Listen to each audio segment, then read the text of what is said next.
Ladies and gentlemen, it is the world's wokest warrior, primitive-sided, toxic fanboy aligned with the like-minded Tony Tone Deaf. Rockin' with you, I want to welcome one and all to the Clown World Review. How is everybody doing? It is Tuesday. That means it's the Monday Night War Retrospective, and tonight we're going to be taking a look at the 1996 Survivor Series. We'll also take a look at the week of November 18th, 1996, all the fallout from the Survivor Series, and the lead up to World War III from WCW, the big 60-man battle royal. Winner gets a title shot against Hollywood Hogan at Starrcade. So I'm looking forward to that. It should be a great night. Hail everybody in the chat. Brutal Morningwood, how are you, sir? Carl, it's great to see you. Parrot Head, what's up, brother? Judas Goat Barbecue, how are you, sir? Always a pleasure to have you join us. So yeah, let's go ahead and jump right into it. We might talk a little bit of Vince McMahon before we hit the Survivor Series. Get everyone's thoughts on that. First, he's got the red, white, and blue running through his veins. Like he's Demi Lovato. He was born and raised in the USA, like Osama bin Laden. Ladies and gentlemen, Mr. Etep Wokuian from Etep Wokuian's Place to Be Reviews. What's up, everybody? It is I, it is he, it is me, P-double-D, Etep Wokuian from the Place to Be Reviews, right here with all of yous. The Monday Night War Retrospective. We got a great show planned for you, a great panel. Hail Tony, hail the chat, you beautiful people out there. Let's do this, man. Thank you for having me, as always, Tony. Bro, it's always a pleasure. Thank you, man. Looking forward to talking some wrestling tonight. Absolutely. Yeah. Do you want to do the next intro for the more supernatural guest on the panel? I got it, man. I got it. So, ladies and gentlemen, our next panelist, he's the fandom vampire that don't sparkle, but he sure do shine. Twinkle, twinkle, baby. Ladies and gentlemen, Angelous Draven. Hey guys, what's up? Should be a good show tonight. A lot of stuff happened on both shows, and then we had some debuts, and yeah, should be good. Looking forward to it, man. I'm glad you could join us. Yeah, always a pleasure being here. Yes. Next up, this man, one of the hardest working individuals in his industry. 6 fulfilled campaigns now, and in fact, I just received my copy of Shadow of the Kraken today. After the show, it's what I'm doing is cracking open that book, finally reading it. We've been hearing about it for such a long time, and it's not just people make their projects, but this man, I mean, sat down and did it all from every aspect, every angle of production, and yeah, you gotta respect that. Mr. Vinnie Tartamella, how are you, sir? Hell, brother, I'm good, man. I'm really happy that you got it today and everything's in perfect condition. I can't wait to hear what you think of it when you read it. And remember, folks, we know where the source is for all information. Remember, tits out for Hans Cock. New episode just dropped. Watch it after the stream. Yeah, guys, it's a blast. You don't want to miss it. I'm looking forward to that, man. I'll put it on as I'm opening up Shadow of the Kraken, man. Sweet. And chat, make that trend. Tits out for Hanscock. That's it. Tonight's going to be great, man. I watched WWFE, whatever. I didn't see WCW. I didn't have time for it today. But, yeah, I'm looking forward to getting into that. And we could poke plenty of fun at Sid. Yes. Oh, yes. Jesus. Yes. That show was very bottom heavy. Like, it starts off fantastic and just kind of whittles down by the end there. So yeah, that opening was glorious. Oh, yeah. That was some good shit. And next up, we've got the leader, the ruler of the Wiener Dog Clan. Don't get too excited. I know it's Pride Month, people, but a great friend of the show, a great friend of mine, Mr. Superfan Adam Shahan. How are you, sir? I'm doing great. The Wiener King is here. Happy Wiener Dog Day, everybody, because it is National Wiener Dog Day. So, nice. I'm excited to be here. The man with the plan, along with Frank and the Winter Dog Clan, of course, is here to party and talk wrestling because you got the NWO champ up in this biatch. He's ready. He's good. But yeah, all is well. I mean, come on, man. We've said it and said it and said it, but this is the time to be a wrestling fan. I don't think from this point on I ever missed a Raw or a Monday Nitro. This week specifically, I mean, it was on fire, both shows. The fans win in a predicament like this with the two companies going against each other and battling out for the ratings. We're the real winners, so definitely. And yeah, speaking of wiener dogs, if you listened to Going in Raw last night, you would have heard my wiener dog going after one of my cats, so that was always a fun time. Hail I sent you the Chow. picture of Frank that was, watching it on the TV. Like, do I gotta come to save you? What's up? Do I gotta come to the land of the sand? Hell yeah, man. And thank you, Frank. We appreciate your concern, puppy. Next up, we have the marquee name. He is 1/4 of the World Class Bullshitters. Ladies and gentlemen, Mr. Jeff Hicks, how are you tonight, sir? I am doing well. Thanks for having me tonight, guys. For those who know me, I'm the host of World Class Bullshitters. You can check us out. We're on YouTube. We're everywhere. But tonight we're here to talk about wrestling. And so I'm excited because I've been a wrestling fan since the 90s. And wrestling today isn't what it used to be. So it's nice to talk about when it was good and, lament what we lost, but celebrate what we had. And I'm excited to do that tonight as my alarm just randomly goes off. Sorry. It definitely isn't what it used to be. And, I had my tickets for Money in the Bank. For number one, it's Money in the Bank. There's always the uncertainty there. Sometimes it can kind of open up a glimpse of the future. I'm pretty sure Edge won his first WWE championship through the briefcase. Seth Rollins and a few others, but it was going to be at the Allegiant Stadium out here. And being from Las Vegas, we're just starting to get sports teams now. They just built a stadium for the Raiders when they moved them out here. So I've been in plenty of arenas. I've never been in a stadium, and I was so excited to go into a stadium to watch a wrestling show for the first time. And they had to cancel it from the stadium due to poor ticket sales, which it speaks volumes. Number one, but then they went ahead.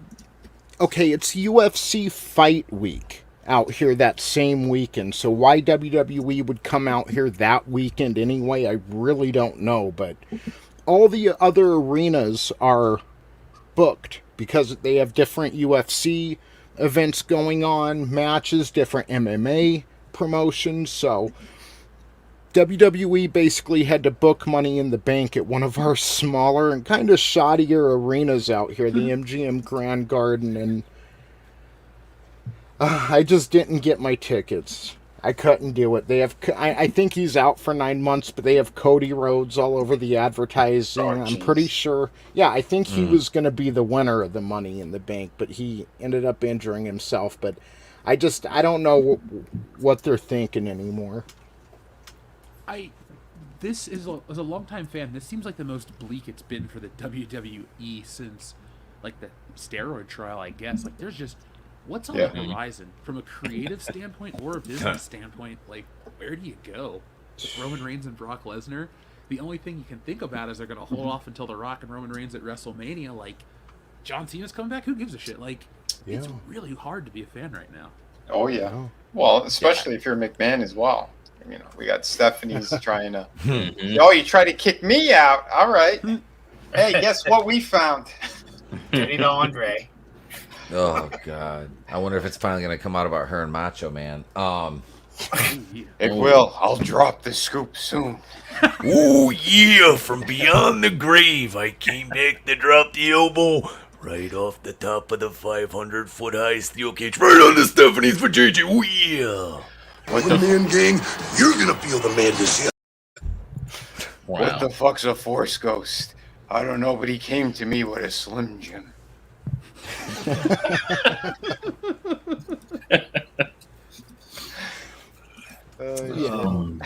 So, and look, the thing with, okay, number one, I was just flabbergasted that they booked Brock and Roman Reigns for SummerSlam, because I was saying this is too much at WrestleMania. Mm-hmm.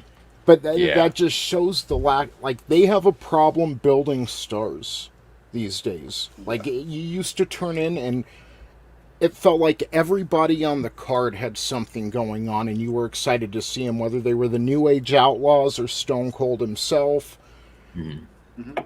Well, that's like, speaking of that, I was listening, I know it's Ryback, you know, he's like not a great source of information, but he was saying the same thing about how they build momentum up for stars, and then they do whatever they can. Once their momentum is there, then they like fucking stifle it, and then don't go anywhere with it. So it's like, you can't, if you're gonna do that, you need to keep going with it. You can't just like let it just fizzle out. You got to keep going. And that's how you got built stars back in the day. Mm-hmm. They got, they build the momentum and went over, and then, it's like they get bored in the middle of a push. Yeah. You know, you can't bring them all, everything full circle, because they're too, oh well, this guy's got to get over because we want him to. It's like, well, the crowd's behind, this. It was like Zack Ryder. I mean, that's a perfect, I hate to use him as an example, but he's a perfect example. I mean, he got over on his own. The crowd loved him. He used social media. The guy was a freaking more than competent worker in the ring. But they're just, we'll just bury him because I didn't get, if Vince, he was so, and I know he's not, pulling all the strings anymore, but he was so insulated for so long by so many yes men that the product died like 10 years ago. What we're seeing now is just the after effects of a bloated corpse, floating down the river, attracting flies. I mean, the Reigns and Lesnar SummerSlam main event, like Tony said, that's a perfect example of that. It's like, what else are you waiting for? There's no, Shawn Michaels ain't walking through that curtain ever again. You're the names of the past. They're, that Stone Cold at WrestleMania. That was better than the main event, him and Owens. Oh, yeah. But you can't rely on 57-year-olds to carry, your brand. You can't. Right. That's a recipe for fucking disaster. You can't live in the past like that. As much as we can do it, because as fans, it's not feasible moving forward as a business model. And especially in the wrestling business, because the fans now, I mean, they have an attention span of like 10 seconds if a product's not good. Yeah. And rightfully so. I mean, why would you tune into a product that's shit? That's why I quit watching. I mean, even when I was still in the business 5 years ago, I wasn't watching anything outside of like What Culture videos because they were funny. But the WWE product, I'm like, there's really nothing for me to glean from this as somebody who's in the business. I mean, it's just nothing. I mean, there's some talented people, but as far as the television product goes, they're offering nothing new. So boring, dude. Yeah, it's like they don't build either. Yeah. I was watching some Road Dogg podcasts and whatever, and he was saying about how they do shows not to be on television now, and it's more like they're working like house shows, because they're producing it so much. Because Road Dogg, I guess, used to help write in the back and all that stuff after he was done wrestling. But they're like, everything is like in a house show format now and not like a TV format like it used to be. And a lot of that's the issue, because like obviously there's nothing really going on when you go to a house show. There's no real story or anything. It's just kind of like, Hail Tina Bojan, hail Clone Geek. Great to see you all. Hail we've Tina. also, we've got the leader of the PWO joining us. Hey, what's going on, brother? I tell you what, the pigs are here, and we're eating the carrots, and we're eating the lettuce, and we hear you talking about good old-time wrestling, when wrestling mattered, brother. And we're here to actually nibble away at these bastards, these no-good sons of bitches that are destroying it today. Oh, what's going on, everybody? How y'all doing?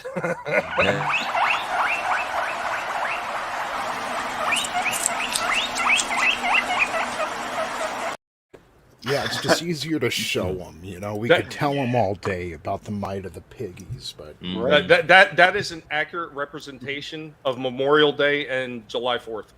At least in my house. Dude, I mean, that match against Cena is going to be fantastic. Sure. Guinea pigs, sure, can't see me. Sure, money in the bank.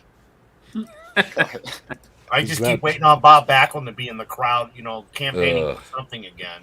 I'll tell you what, look at modern wrestling, and you tell me that Bob Backlund wasn't a star back then now. Right? Compared to what you're seeing now, I'm sorry, I'd watch Bob Backlund all day long compared to what's out there now. the way they're pushing Cody Rhodes, it just like, he's okay, you know, but he even left AEW with go away heat. I mean, he was just so out of touch with them, and the way they're pushing him in WWE surprises me, because I've seen talent go through there, get stifled, and basically get shit canned that are 10 times the wrestler that he is. I'm sorry, but it's true. Well, once again, you're going back to the name. You know what I mean? They're not bringing him over, you know, so much for his wrestling acumen. They're bringing him over for his name recognition. That's why they wanted to bring him back. Yeah, AEW. Yeah, but even then, I mean, you're bringing back Cody Rhodes. It's, you know, it's not like you're bringing in some, you know, top level guy who can, you know, carry a, you know, I'm sorry, but Cody's vanilla. Cody's vanilla. I mean, that stupid neck tattoo he got can't save him. His whack ass entrance can't save him. His dumbass wife, you know, on their reality show can't save him. I mean, he's a shell of his dad and his older brother, and for everything that Dustin didn't have, he was a far cry better in between the you know, in the squared circle than Cody is. I mean, I'm not taking away. He's a decent worker, but I mean, I'm not putting my company on this guy's back. He doesn't have the shoulders for it. This is the exact reason why him and the other why am I blanking on the other one? Seth Rollins? No, the one that was hanging. It was him, Orton, and Rhodes. Oh, DiBiase. DiBiase's kid. That's why DiBiase's kid never went anywhere, because he was mediocre at best. It's the same thing with Jerry Lawler's kid. Oh, God. He was okay. He was entertaining, but he wasn't a great worker, and he was never going to get over by himself. Well. Brock Anderson's like that too. Like, he's a decent worker, but like the look and gimmick is just like nobody gives a shit. Yeah, it's like one step up from the Executioner. Here's another one. How many people remember the Bulldogs kid? He was in and out so damn fast. Oh, wow. Yeah. Well, him and Pillman's kid were wrestling together a couple years back in the Indies. We were watching that, man. You know, so was really hoping for an AEW reunion. It kind of goes to show, like, when the next generation who didn't have to work for the name inherits the fortune, I mean, they don't know what they're doing, and they don't know what to do with that. And you can use that as an analogy for what's going on at Disney, what's going on at all of these companies, where it's like the third generation comes in, and they're not creative, they're not visionaries, they're just businessmen who know how to look at, you know, the things that don't, spreadsheets, the things that don't drive the company. They don't have the same passion. Right. No, it doesn't take the intangibles into consideration. You know, you can have a card full of amazing workers, but if it's booked poorly and presented poorly, you know, and your angles don't make sense, they don't go anywhere. I'm not talking going full Vince Russo, because we all know you never go full Vince Russo. Bro, never. Always swerve. Careful, or Brian Last Neck will show up. Ain't right, Corny. No, I'll save Brian Last Neck for later. But no, you have to put together a coherent show. It has to make sense. And a lot of this shit now we're seeing, it's just slapped together. You know, I understand match substitutions, and, you know, hey, some guy's injured, you know, you can't make TV, whatever. But at the same time, man, you've got to you've got to put together a coherent card and give everybody something to do and work towards, or else the fans will just get complacent. Well, I think a very good example of that, Etep, would be Ring of Honor. I mean, Ring of Honor didn't have any super huge, like, the next big breakout star. They never had anything really like that in Ring of Honor for the most part. I mean, yeah, there's a few guys that traveled through, but I'm talking about their main roster, the guys that they were working with week after week. None of them were going to be huge, big breakout stars. Not really. Yeah. But they made it work with what they had because they actually worked with all the talent they had. They give each one of them a chance to shine a little bit. Even somebody as untalented as what was his name, Hamburger or Cheeseburger. He was on AEW recently. Yeah, I mean, they even gave him a chance to shine. And once again, I mean, they took a few guys out there and they're trying to push them in the spotlight. But I'm sorry, people like Adam Cole are not spotlight worthy, in my opinion. No. And then you can see with Adam Cole, like, the people are like starting to have enough of him. Like, they're kind of like, they need a cruiserweight. What is he? Yeah, exactly. Yeah, I've seen Adam Cole work one match, and I'm like, this was your guy. Like, I mean, it's like, if you see somebody work one time and they have that factor, you can see it. This guy doesn't. It's just he's competent in the ring. Yeah. He's good, but it's like that next level. He can't get it into that next gear. I just that's what I see. I've been listening to a lot of stuff with him, and apparently when he was in NXT, he was a lot better, and he's kind of just got lazy and complacent when he's in AEW. So. They really need another cruiserweight division because they have guys like Darby Allin and Adam Cole who would make that division shine. Jungle Boy. Yeah, Jungle Boy. I mean, even Sammy Guevara. I don't like seeing like 90-pound people like Darby Allin facing like world champions and looking confident against them. Like, it just kind of takes you out of it. I didn't like it. Like, I like Rey Mysterio Jr., but you have him in there defeating Dave Bautista time and time again. It just kind of that bothered me too. Yeah, that was the worst booking, because not that Batista was the best worker, but I mean, he was over at that point, and you're putting a guy over on him that weighs as much as one of his legs. Like, I mean, we know it's a work, but at the same time, help me suspend my disbelief. Right. Well, I think that was one of the things that. Oh, I'm sorry, Vinny. Go ahead. No, I was going to say, because all he had to do was put his hand on his head, and he couldn't even reach him. Oh, yeah. Well, I was going to say, I think that was one of the things that Lucha Underground did right. I mean, they didn't put a whole lot of those, oversized, undersized matches together. They usually kept the people that were in, like, the same weight category for the most part in the ring together. That's why you've seen so many fights in Lucha Underground where you had, like, the Monster Quetzal going up against Mil Muertes all the time. Because they were like super heavyweights, and it made sense to put them in the ring a lot. So So shout out to Glenzer, thank you for joining us. Frankie knows, how are you, sir? Brandon Looney Tunes fan 2000, it's great to see you. Thank you for joining us. And Papa Cotton, what's up, brother? Nice to see you. What's up? So, with that being said, let's go ahead and jump into the tonight's card, starting with Survivor Series 1996. Okay, so I hadn't seen the 96 Survivor Series yet. This was kind of a historic card. Yeah, I'm not the biggest fan of Survivor Series matches. They're okay, but just like, if you've heard me on this show before, you've heard me complain about six-man tags, like, during the Teddy Long era of SmackDown, and it's, well, we're going to do a six-man tag, and it's filler, So, these are a little more exciting because you have the elimination aspect to it, so it can end up real lopsided, and there's a bit more storytelling that's possible, but I'm still, I'm just kind of a one-on-one guy, whether it's tag teams or singles matches. So, so that's why your wife married you. You're a one-on-one guy. Yes.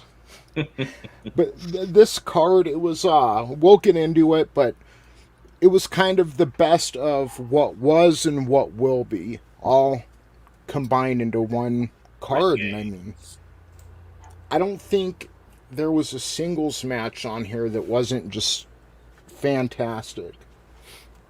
So, the main event of this show, number one, the 96 Survivor Series, was held on November 17th, 1996, from Madison Square Garden, New York City. That's kind of the home for WWF. Madison Square Garden's always a special place. I mean, you can go back and turn on WWE presentations from like the late 70s and 80s, and they're in Madison Square Garden. It's always kind of been their home base, so they usually take that serious when they're there. And our main event was Psycho Sid challenging Shawn Michaels for the WWF Championship. He had earned that chance after defeating Vader at the In Your House Buried Alive pay-per-view the month before. Now, Shawn, he's had this WWF Championship since he defeated Bret the Hitman Hart in the sudden death portion of the infamous Iron Man match at WrestleMania 12. And coincidentally, Bret's been away from the WWF since that match, and he's actually going to make his return here tonight. So, for those who got to watch this match, did you notice how mixed the crowd was? It almost sounded like one of those John Cena audiences where you have the high-pitched cheers for Shawn Michaels from the children, from the ladies, but you had those very low boos. Like the New York audience, the guys there, they just weren't buying into Shawn Michaels' act. Yeah. Got beat up by one vet, but, claimed it was 10, 12, 20. Yeah. It's a whole, It was an army. It was the entire 82nd Airborne Battalion it took to take out old Playgirl HBK, It was Tammy's old boyfriends. He even watching had that guy front row have his kid dressed up like Shawn Michaels, and Bret even stopped and shook the kid's hand after his match. Yep. I don't know if you caught that in between, Tony, but I thought that was just really, we've talked about Bret before, but that just shows what kind of a person he was. Kid was dressed up like Shawn. He stopped and shook his hand. Mm-hmm. Yeah, because he was classy. He knew how to be that man. Old school, baby. Yeah. It's Michaels and the other ones, like they really went off the rails in a bad direction, and that's why a lot of it went down the toilet in regards to that stuff, but it made for a decent dynamic between the old school versus the newer, crazier shit. The things that really made it pop, though, that was Stone Cold. It was your Mankind's, something completely out of the box and different. Undertakers to your Rocks to that's the thing. We're watching greatness start. Well, that's it too, right? Because you still had a lot of the old school people, but as they were giving chances to the new blood, because you remember The Rock was getting booed like crazy in the beginning. What happened? Like, he started picking up good momentum. They gave him a couple of good pushes, and then you saw, he was doing a lot of good shit, especially for a guy his size. And then when they brought his father out there for WrestleMania.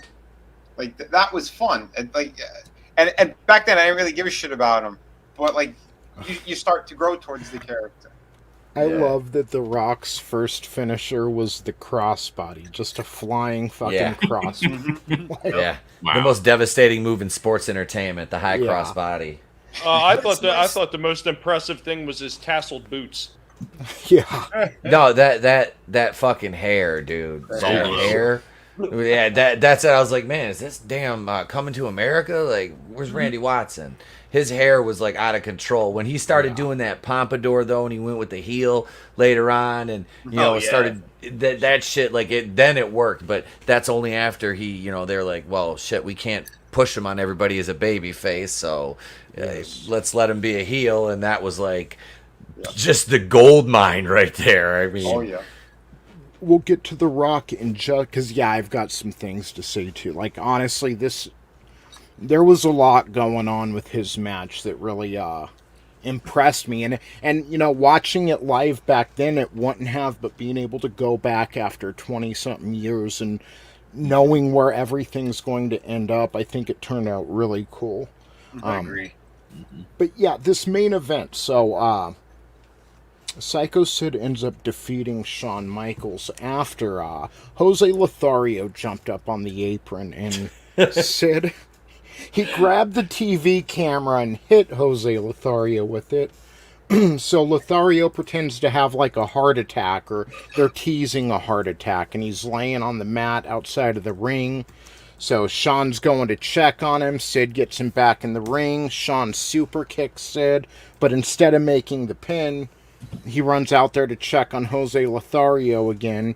So Sid goes out there. He smashes HBK with the television camera, throws his ass in the ring, power bombs him, and to a pretty big pop, he pins the WWF champion. And now you have Sid, and this is gonna set up one half of the main event at WrestleMania 13. Mm-hmm. Did you feel? I mean, that crowd, man. The way that crowd was, like you were saying. I mean, there were so many people that were happy that Sean. I mean, I'll admit it. I was happy when Sid took it from him back then. I was fine with that. Everybody was, because Sean, we're just so sick of him at that fucking point. That's a big reason why I was watching it. Well, I mean, not the only reason.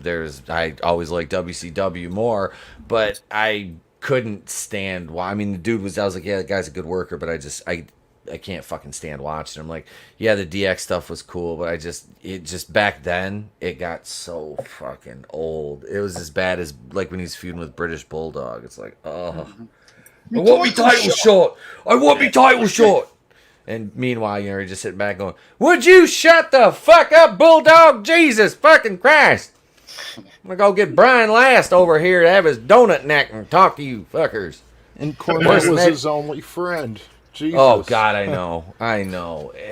That was. I couldn't stand when Cornette would come out on this and this. Shut up, Cornette, you babbling fucking cheeseburger-filled piece of shit. He's just such the perfect wrestling personality. Like, if your car salesman came up to you talking like Cornette, I don't think you'd be buying from him, But, no, I worked the guy like that. Yeah. So,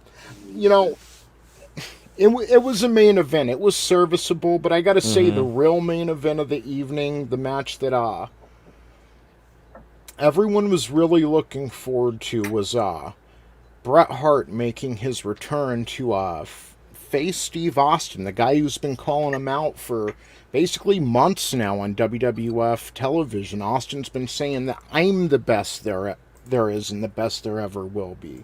And, they were itching to have Bret back anyway. He was gone for like 6-7 months. It was the first time Bret took any real time off in 12 years.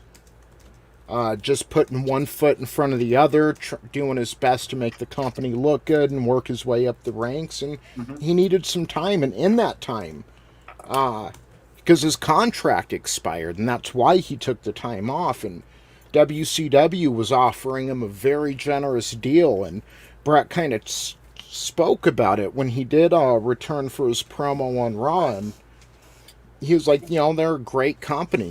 They treated me wonderfully, and that's probably the best he would ever be treated by WCW, because it's all downhill with him and that company from here. But, fans, the WWF audience appreciated Bret deciding to come back to the WWF. And what really broke my heart in the promo is we're a year out from the 97 Survivor Series, and everyone knows what happens there. And right now, Bret's like, I chose WWF. I will be with this company forever. And to know what happens, it's a little heartbreaking. Yeah. Yeah. Let's be honest. We've seen this already. We've seen Sean and Bret. We weren't very happy about the way that match ended. And I don't know, man. It felt like there were some jabs being shot at Bret, behind the scenes by Vince.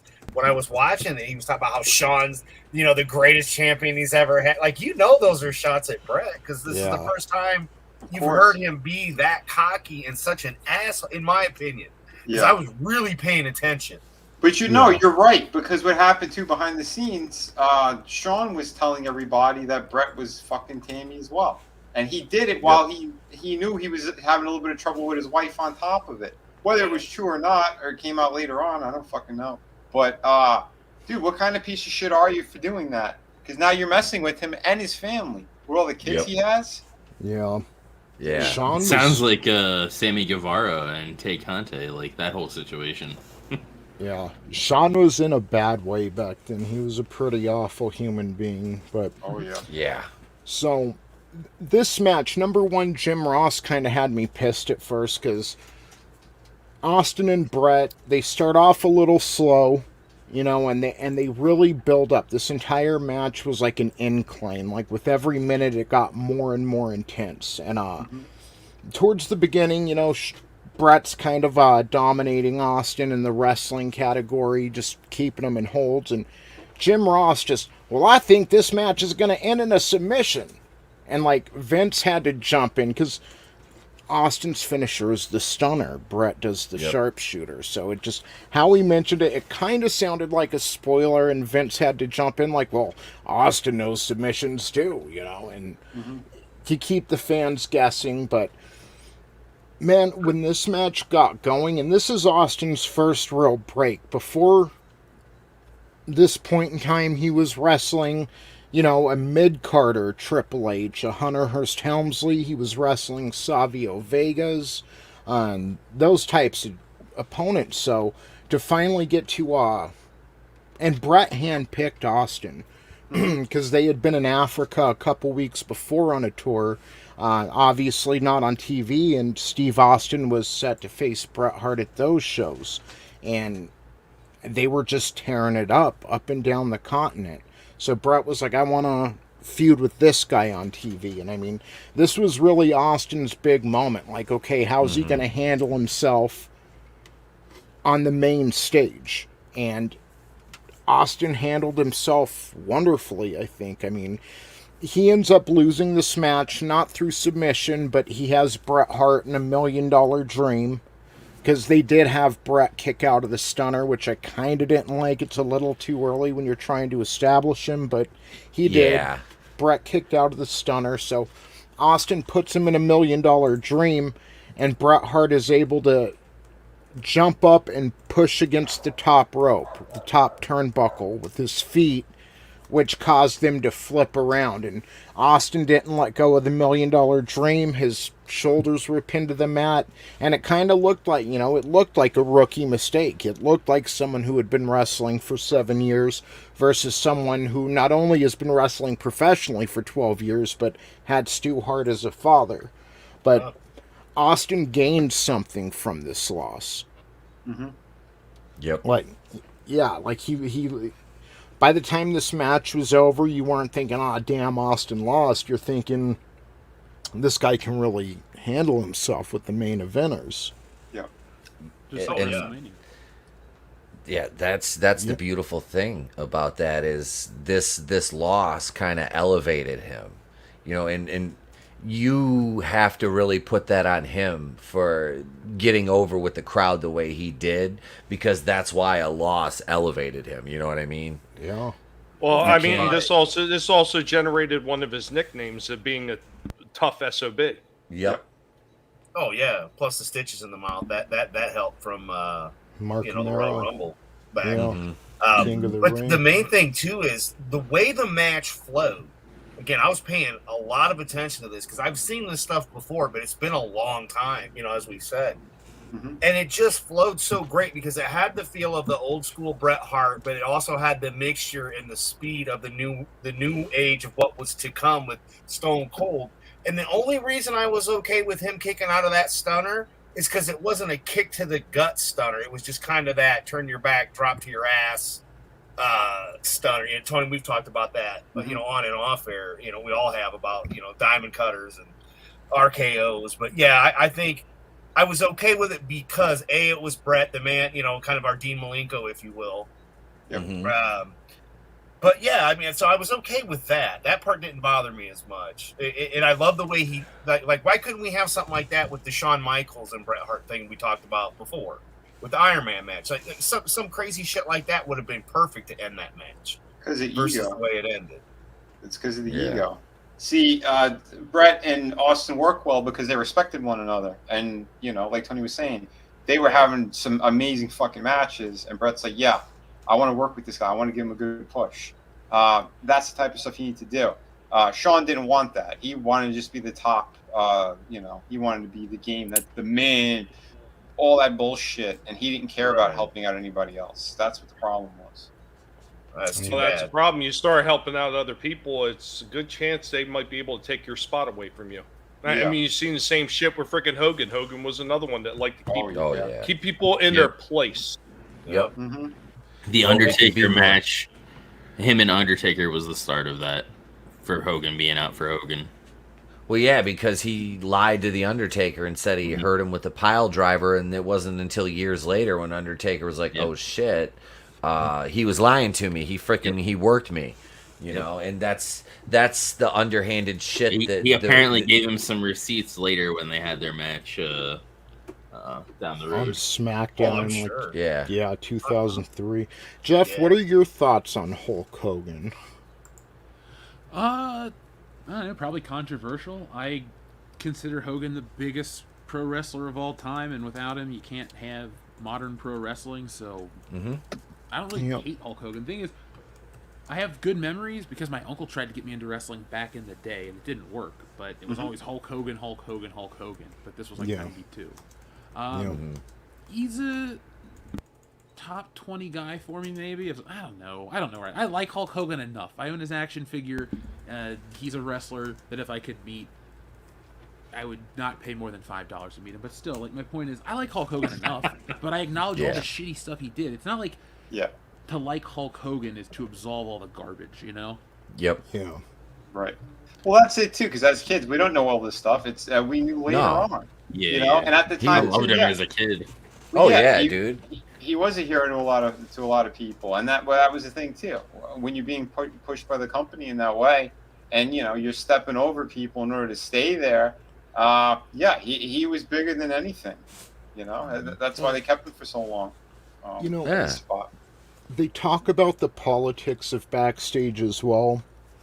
And when you're on the top of the mountain and you have an entire roster gunning for your spot, you kind of have no choice but to punch down, I'm sure for all the stories we've heard about Hogan, I'm sure plenty of people did things to him, or at least attempted to get in that spot. So my folder in kindergarten was Hulk Hogan, so I don't know what it is either, because he's got an okay look, I guess, but he was never the best promo.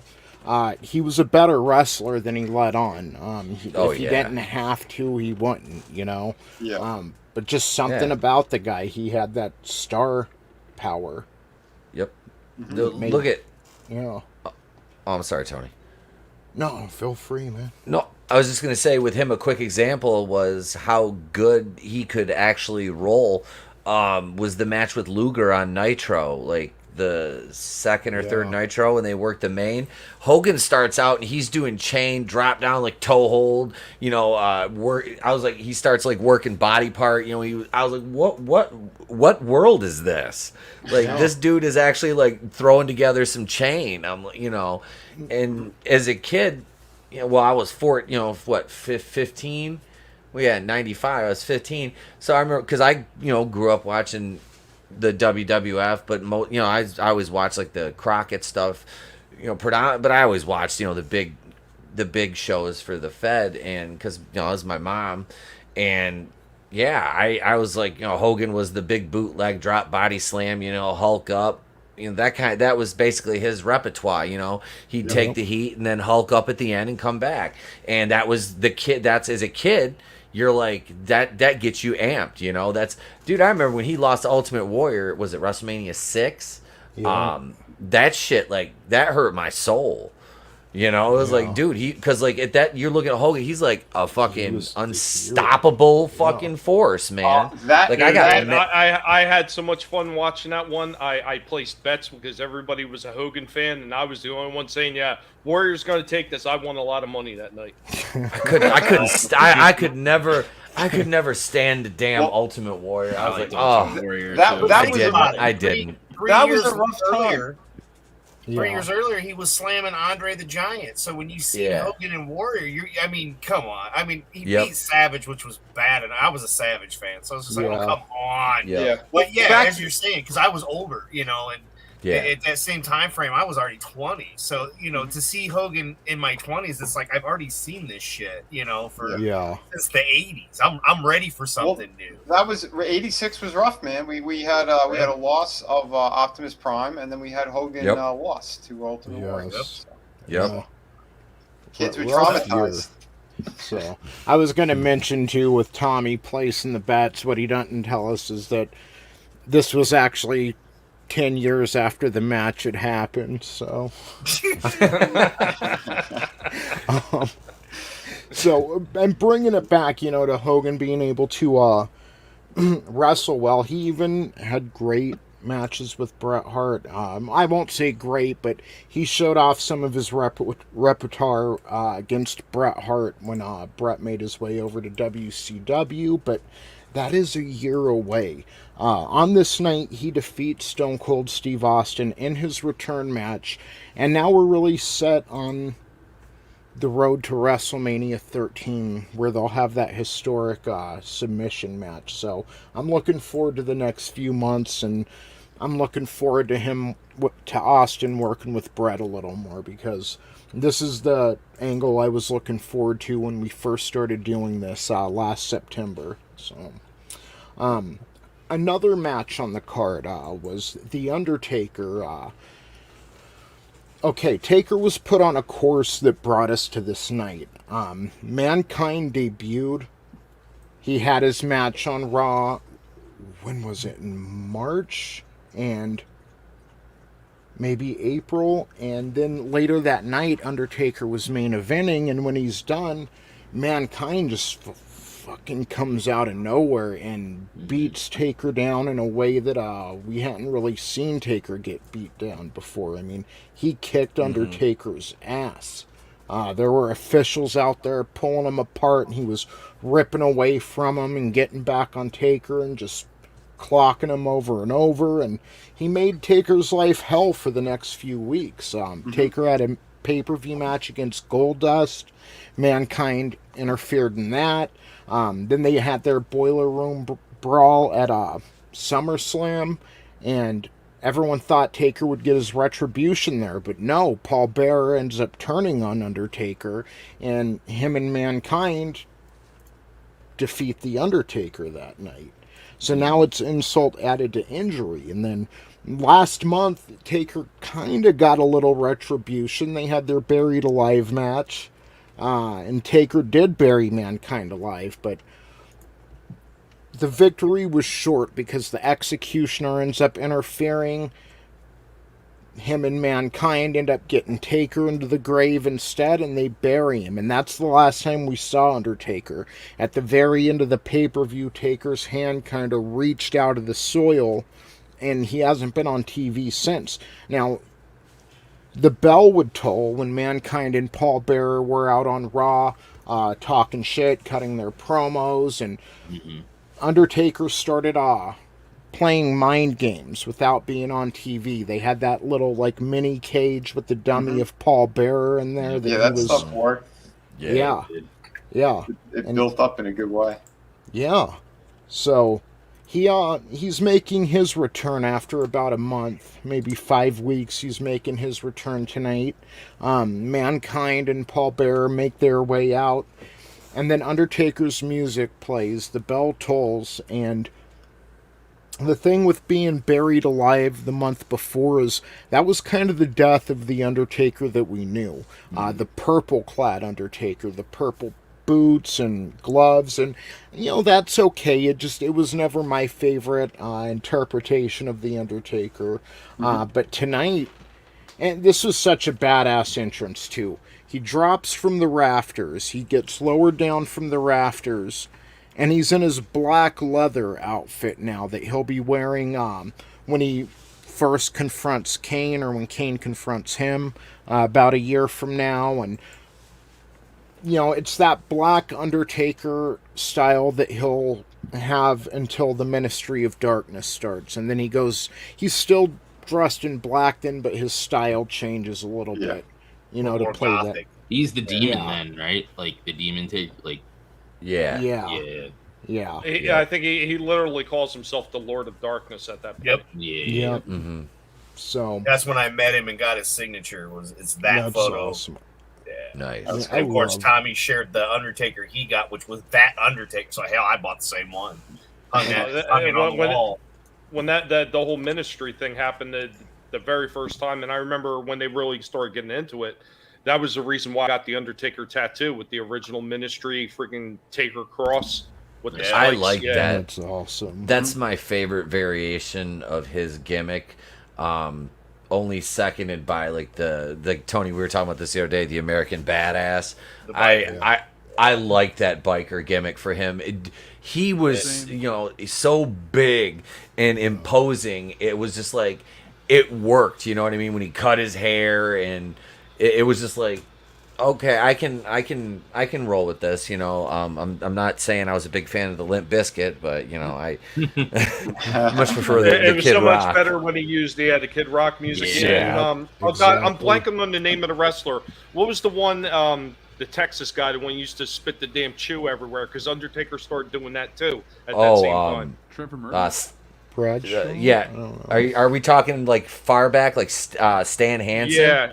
Stan the Stan Lariat Hansen. Hansen would always have a big wad of chaw in his mouth. Yeah. Shit dripping on him. So,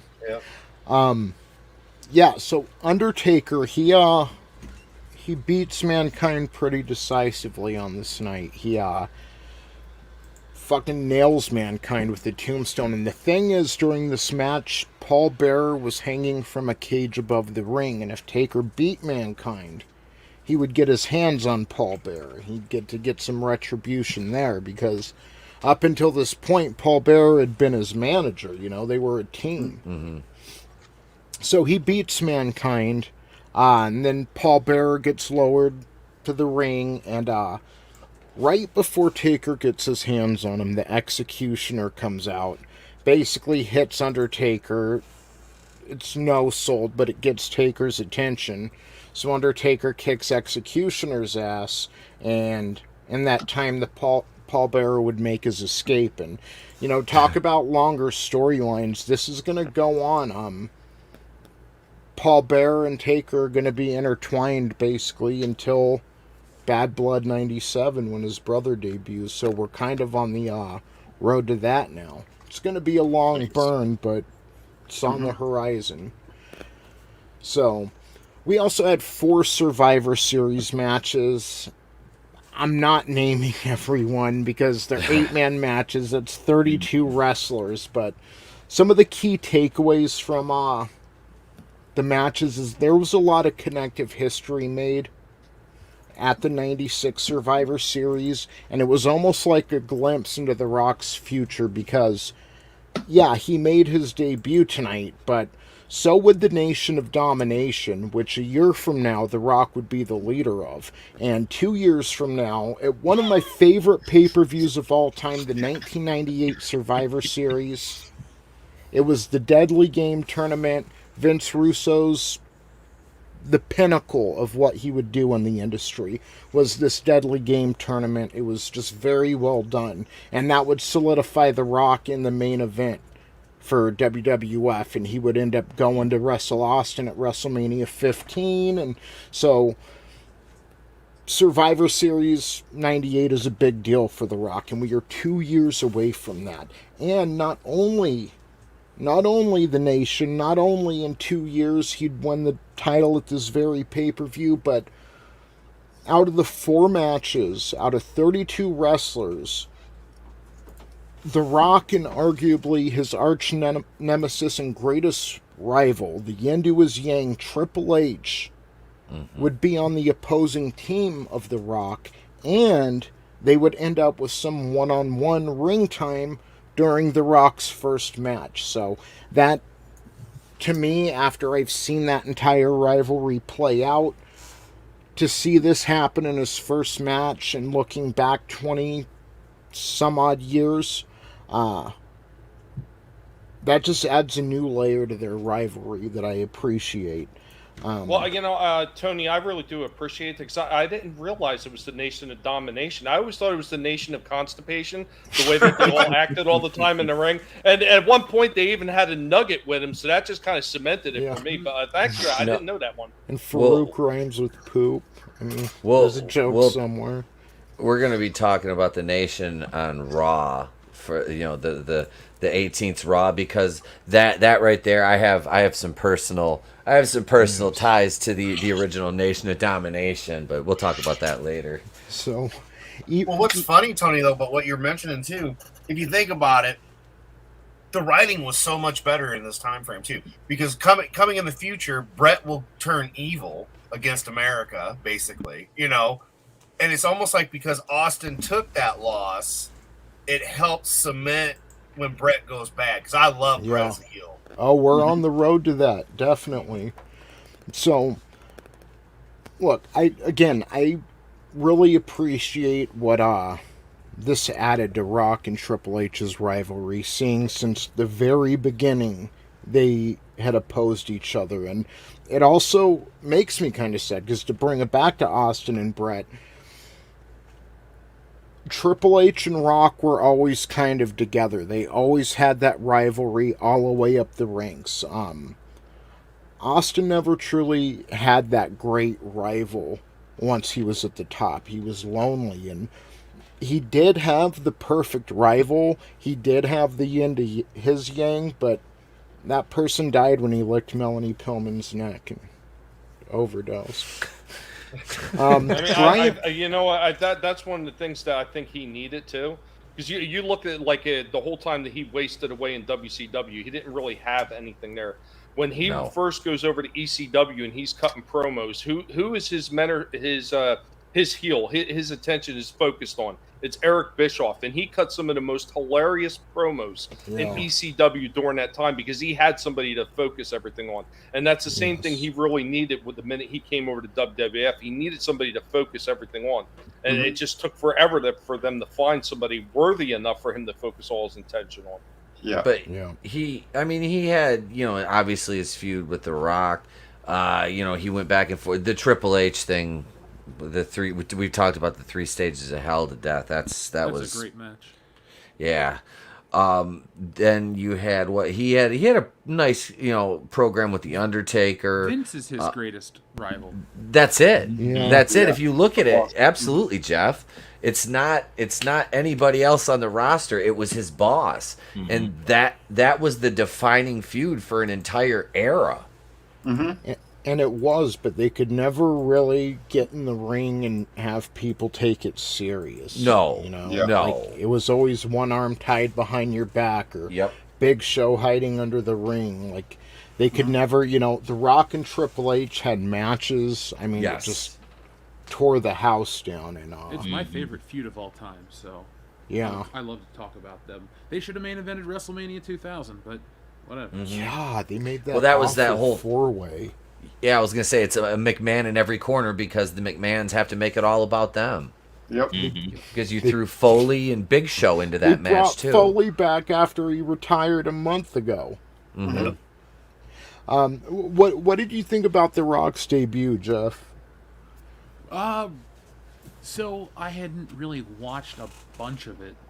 I know I told you I had never seen it, and then I went, wait, I tried to watch this one time before.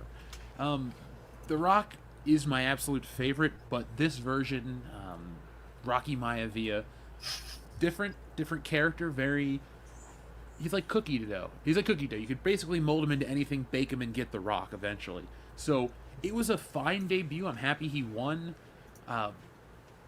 He wasn't as annoying as other wrestlers in their debuts. Like, for example, when John Cena debuted, his scowl and how he was just trying to overact, against Kurt Angle, that was a lot. But this was fun. I think The Rock becomes The Rock I like around mid-98, right after he leaves the Nation of Domination and turns on Farouk. That whole lead up to Survivor Series 98 is where I consider The Rock really, becoming the character of him. But this was fun. I have a lot of respect for Goldust as a wrestler, so to see him in any match, even though the gimmick is weird, Dustin Runnels is still great in the ring. So you know, The Rock was in there, or excuse me, Rocky Maivia was in there with some decent wrestlers, and he's also in there with some bullshit too. Realistically, if he wasn't in this match, would this be super memorable? Probably not. The Jake the Snake stuff was cool. I liked that. Yeah, it was. Yeah. I liked Mark Marrow, man. He was so. The guy was like one of the most underrated workers, but like he came into WWF like a house of fire and then just like fizzled because of Sable. It was like what and that's it, man. It's like, and you know, it basically ruined his career. Once in this match, it looks like he got hurt because he went up over nobody was there to catch him when he landed on his shoulder. And I think he was legit hurt there too. I'm gonna be honest. I think that's another thing due to injuries. I think that's another thing too that took him down. Yeah, well, that happened a lot. Those guys, someone just walked over and took their spot when they got hurt. Well, again, he got back in the ring and they just pinned him 1, 2, 3. You could tell, you know, and he just rolled back out like, "Get me the F out of here, man." Yeah. So you know, and I didn't think about that because you know we've done so many of these shows and it's like, yeah, it's Sable. But when you see him hit, man, I'm wondering if he isn't like seriously, you know, because I could have swore one of his podcasts later in life he was talking about how many shoulder injuries and stuff, you know, he had from prior years. But I loved him as Johnny B. Bad more than Mark Merrill. Again, when it comes to Mark Merrow, I just have one thing to say. And there's there's not much. Not only did he show her your wife his penis, it's now his wife. Congratulations, Mark. So, yeah. How does Trey say it? How does Trey say it? Thanks, Mark. Yeah, that was a good pay-per-view. You know, again, not big on the Survivor Series usually. It's one of the big 4 or 5, but it just it really doesn't. It doesn't have the same feel as the Royal Rumble or WrestleMania or even SummerSlam has. I used to be more of a fan of the Survivor Series style matches, and then I got into the business and started working with 8 guys in a 14 or 16 by 16 ring, and it's like booking those things is a nightmare. It is, because if one person screws up, you know, it's everybody else has got to adjust accordingly. So they're clusterfucks. That's what those are. Improvising with one opponent, you know, it's not so bad, but when you're having to improvise with multiple bodies like that, you know, you can't be on the same wavelength as 7 other guys, you know. And that's the caveat, is like, just do not do anything, because everybody goes in knowing how you're going to take it home. So it's just like, don't do anything to screw that up, and we can pretty much adjust on the fly to anything else. And that's why you have to have solid heels in all your matches, because as we all know, the heel's the fucking general in the ring, and if the heel's not the general in the ring, then your match is booked shitty. You know, I'm sorry. That's true. That's truth right there. The heel's the fucking general. He's calling it. You know, you gotta. Well, would you say that, like, if you have one person that's off, it also affects the timing of everybody else out there too? Oh God, yeah.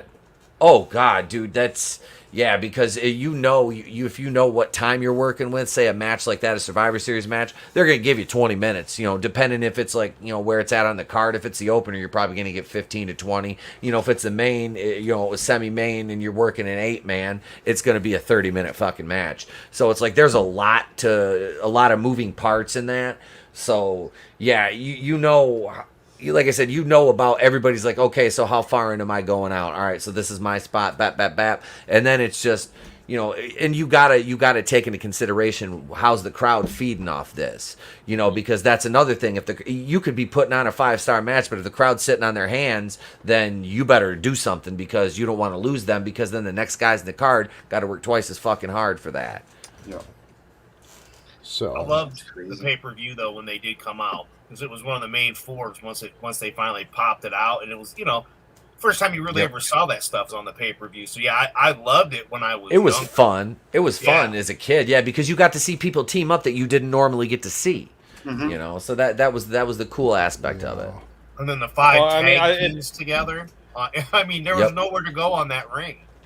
Well, plus when they first debuted that, it was always just it was a big Thanksgiving type thing, something besides a normal football or watching the same movie over and over again like people do on Christmas. And that is true. Under that aspect, it kind of makes sense to have the big Survivor Series matches, and because it's just something to watch after you're done eating the turkey and you're hanging out with family, and yeah, that makes sense. So, like guys like us would have, after you have your dinner party, you'd have the wrestling pay-per-view, so your friends would come over, and you'd have everybody wanted to get rid of their kid. As an adult now, you understand it. Yeah, you want to get the hell out of here. Go. Shoot. So, let's go ahead and jump over to Raw. Look, before we do, there's a controversy going on in the WWE right now with the owner, with the majority stockholder, Vince McMahon, the guy who really grew it into a nationwide promotion. And we can sit here and deliberate and discuss rumors and talk about it, but what's better than hearing from the man himself and what he has to say? God damn it, I fired John Laurinaitis' ass. You may have heard about the recent controversy surrounding myself and some hush money. That I may have aggressed a woman ruthlessly, but I am here to set the record straight. I'm Vince McMahon, dammit, and these rumors are a fabrication. It's simply not true. Why don't you ask The Rock why he thinks everyone's ass is made of candy? Maybe he was involved in ruthlessly aggressing the employees. Or what about my son, Shane? He even married one of our broadcasters. He's got a history. This reminds me, Vincent J. McMahon, of the steroid controversy, which was proved to be false. Now let's all move past this baseless lie and focus on Pride Month. We here at WWE are an ally to the community, and I've put together a presentation to show that I don't beat gays because I can't ruthlessly aggress them.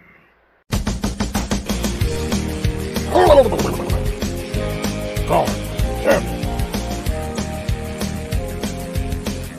Fired. I hope this changes your mind on the legacy of myself, Vincent J. McMahon. Godspeed. And good night, god damn it. Not doing any favors, Vince. No favors. Holy shit. 99 red balloons. Yeah. Gotta know when to be silent. Yeah. Damn, Vince.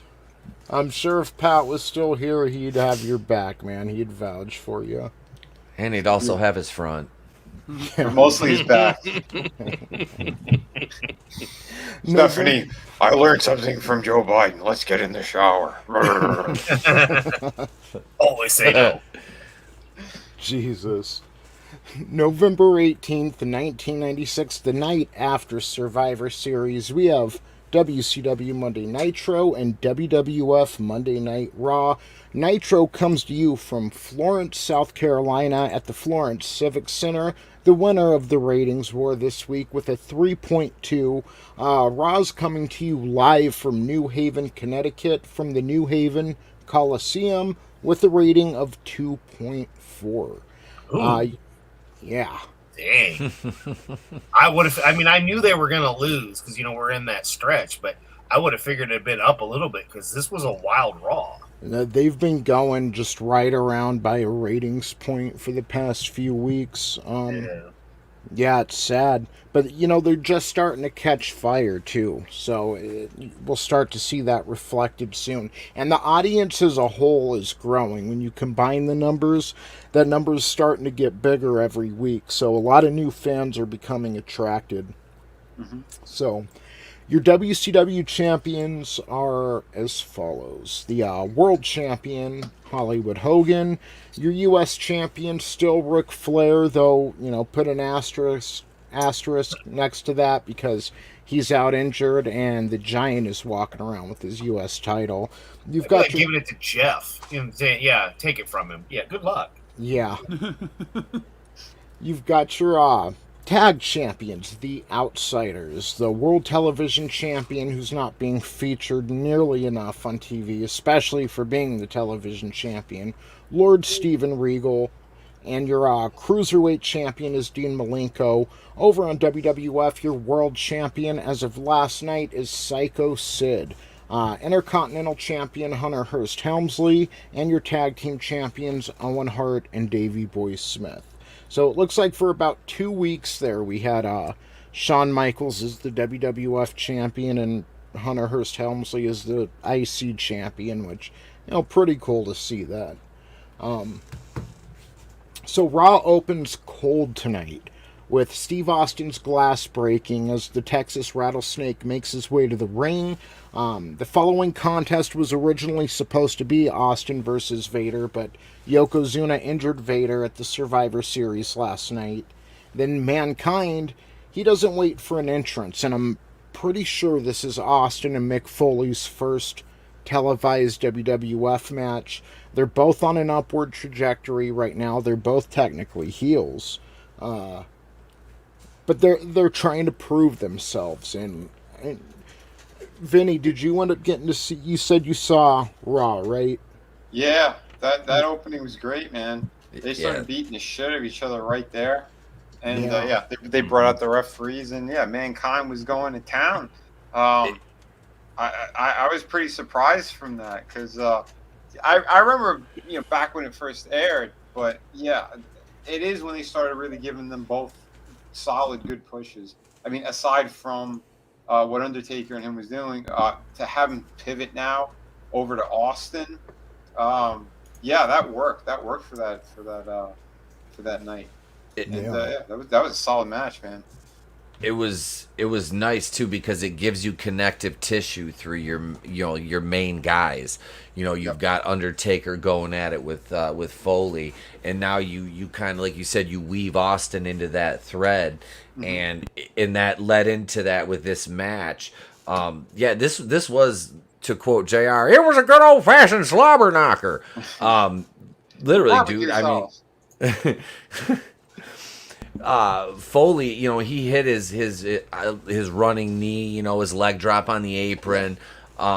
He was savage, but Austin and him, they were working. It looked like they were working a little snug too, but Foley liked that. So it worked because there was a couple of moments too. There was one where Austin, he got him good on the side of the ring, like he had he did like an elbow drop or something. Yep. To him, and then off the apron. Yeah, off the apron, and then you had Foley had Austin, like his whole neck area was leaning right there on the apron, and he jumped off and like knocked him down to the floor from there. Like it was pretty savage the way that that match was going and what they were selling. Like it fucking worked. You could tell they were having fun working together. But like you said, you could tell it was snug too.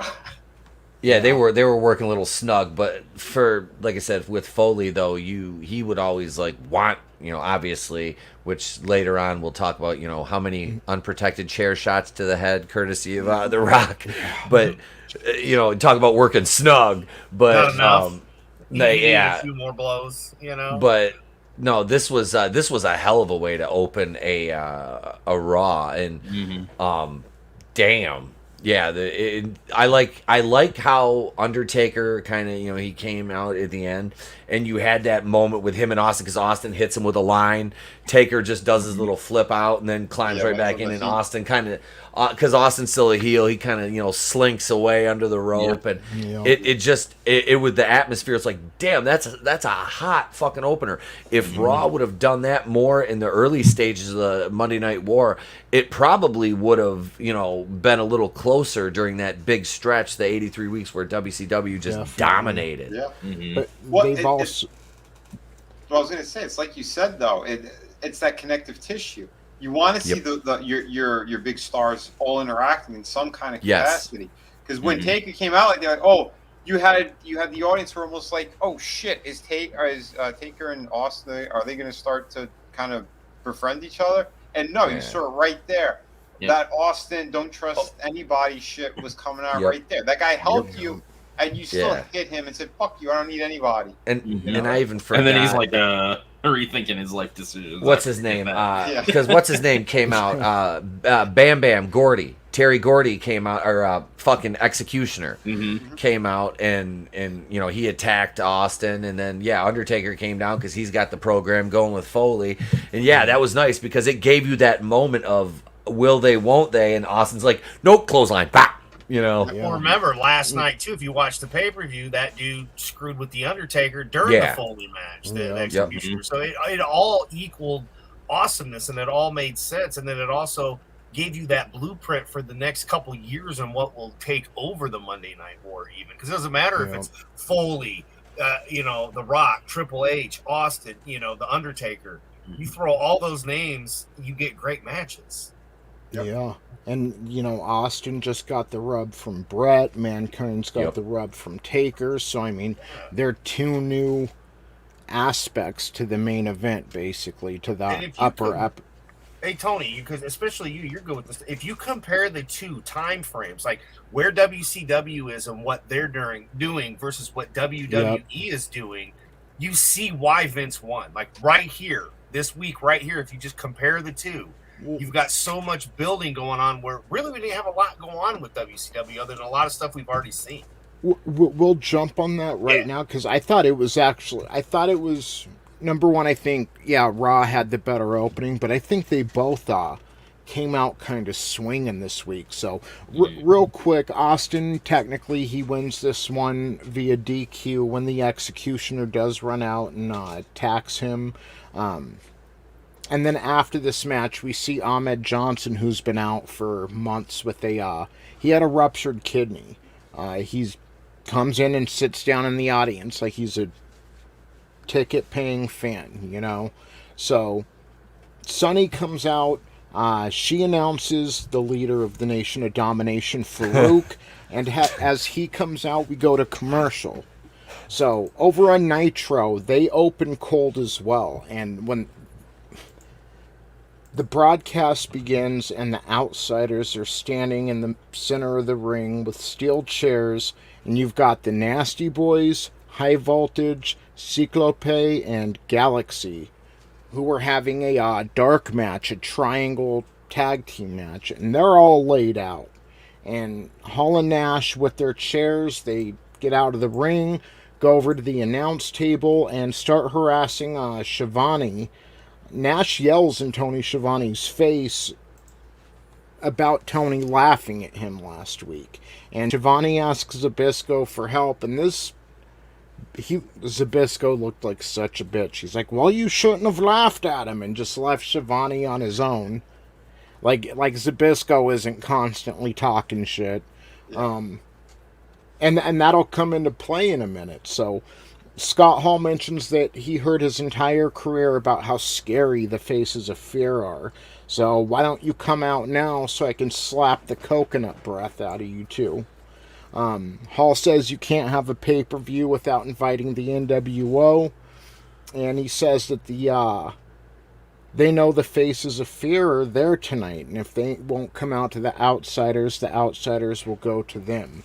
So when they walk off, then Zbyszko finds his balls and, oh, well, the New World Order, and started talking shit again. And Tony Schiavone's like, no. Like, you're supposed to be my friend. We've worked together for years, and I've got 5 kids, I've got a wife, I don't need this, and you're supposed to be my fucking friend. So, you know what? I'm gone. And Schiavone leaves. And he leaves Nitro for the night. While this is going on, the Outsiders hit the backstage area. The Faces of Fear are waiting for them, and they end up brawling out of the arena. Really hyping up their tag match. I don't know if the Nasty Boys are still going to be involved at World War III, but if you remember last week, Jimmy Hart's like, why are the Nasty Boys challenging the Outsiders when the Faces of Fear are the most dominant tag team? You know, they should be the number one contenders. So they're starting to hype that up. Shivani walks off, and now you've got only Zbyszko on commentary. You're like, well, fine, I'll do it tonight. Like, ugh. That's as bad as Don Hudson or Scott Hudson. Yeah. So, or as bad as Mike Tenay is the lead commentator. No, that's not a good thing. So, Laparca comes out, and during this match, Mike Tenay actually, and tonight it was, I'll put it this way, having Mike Tenay as the lead commentator for tonight is better than just having Zbyszko by himself. Laparca comes out, defeats Juventud Guerrera via corkscrew senton. A little over 9 minutes after Juvi attempts and fails a top rope Hurricane Rana.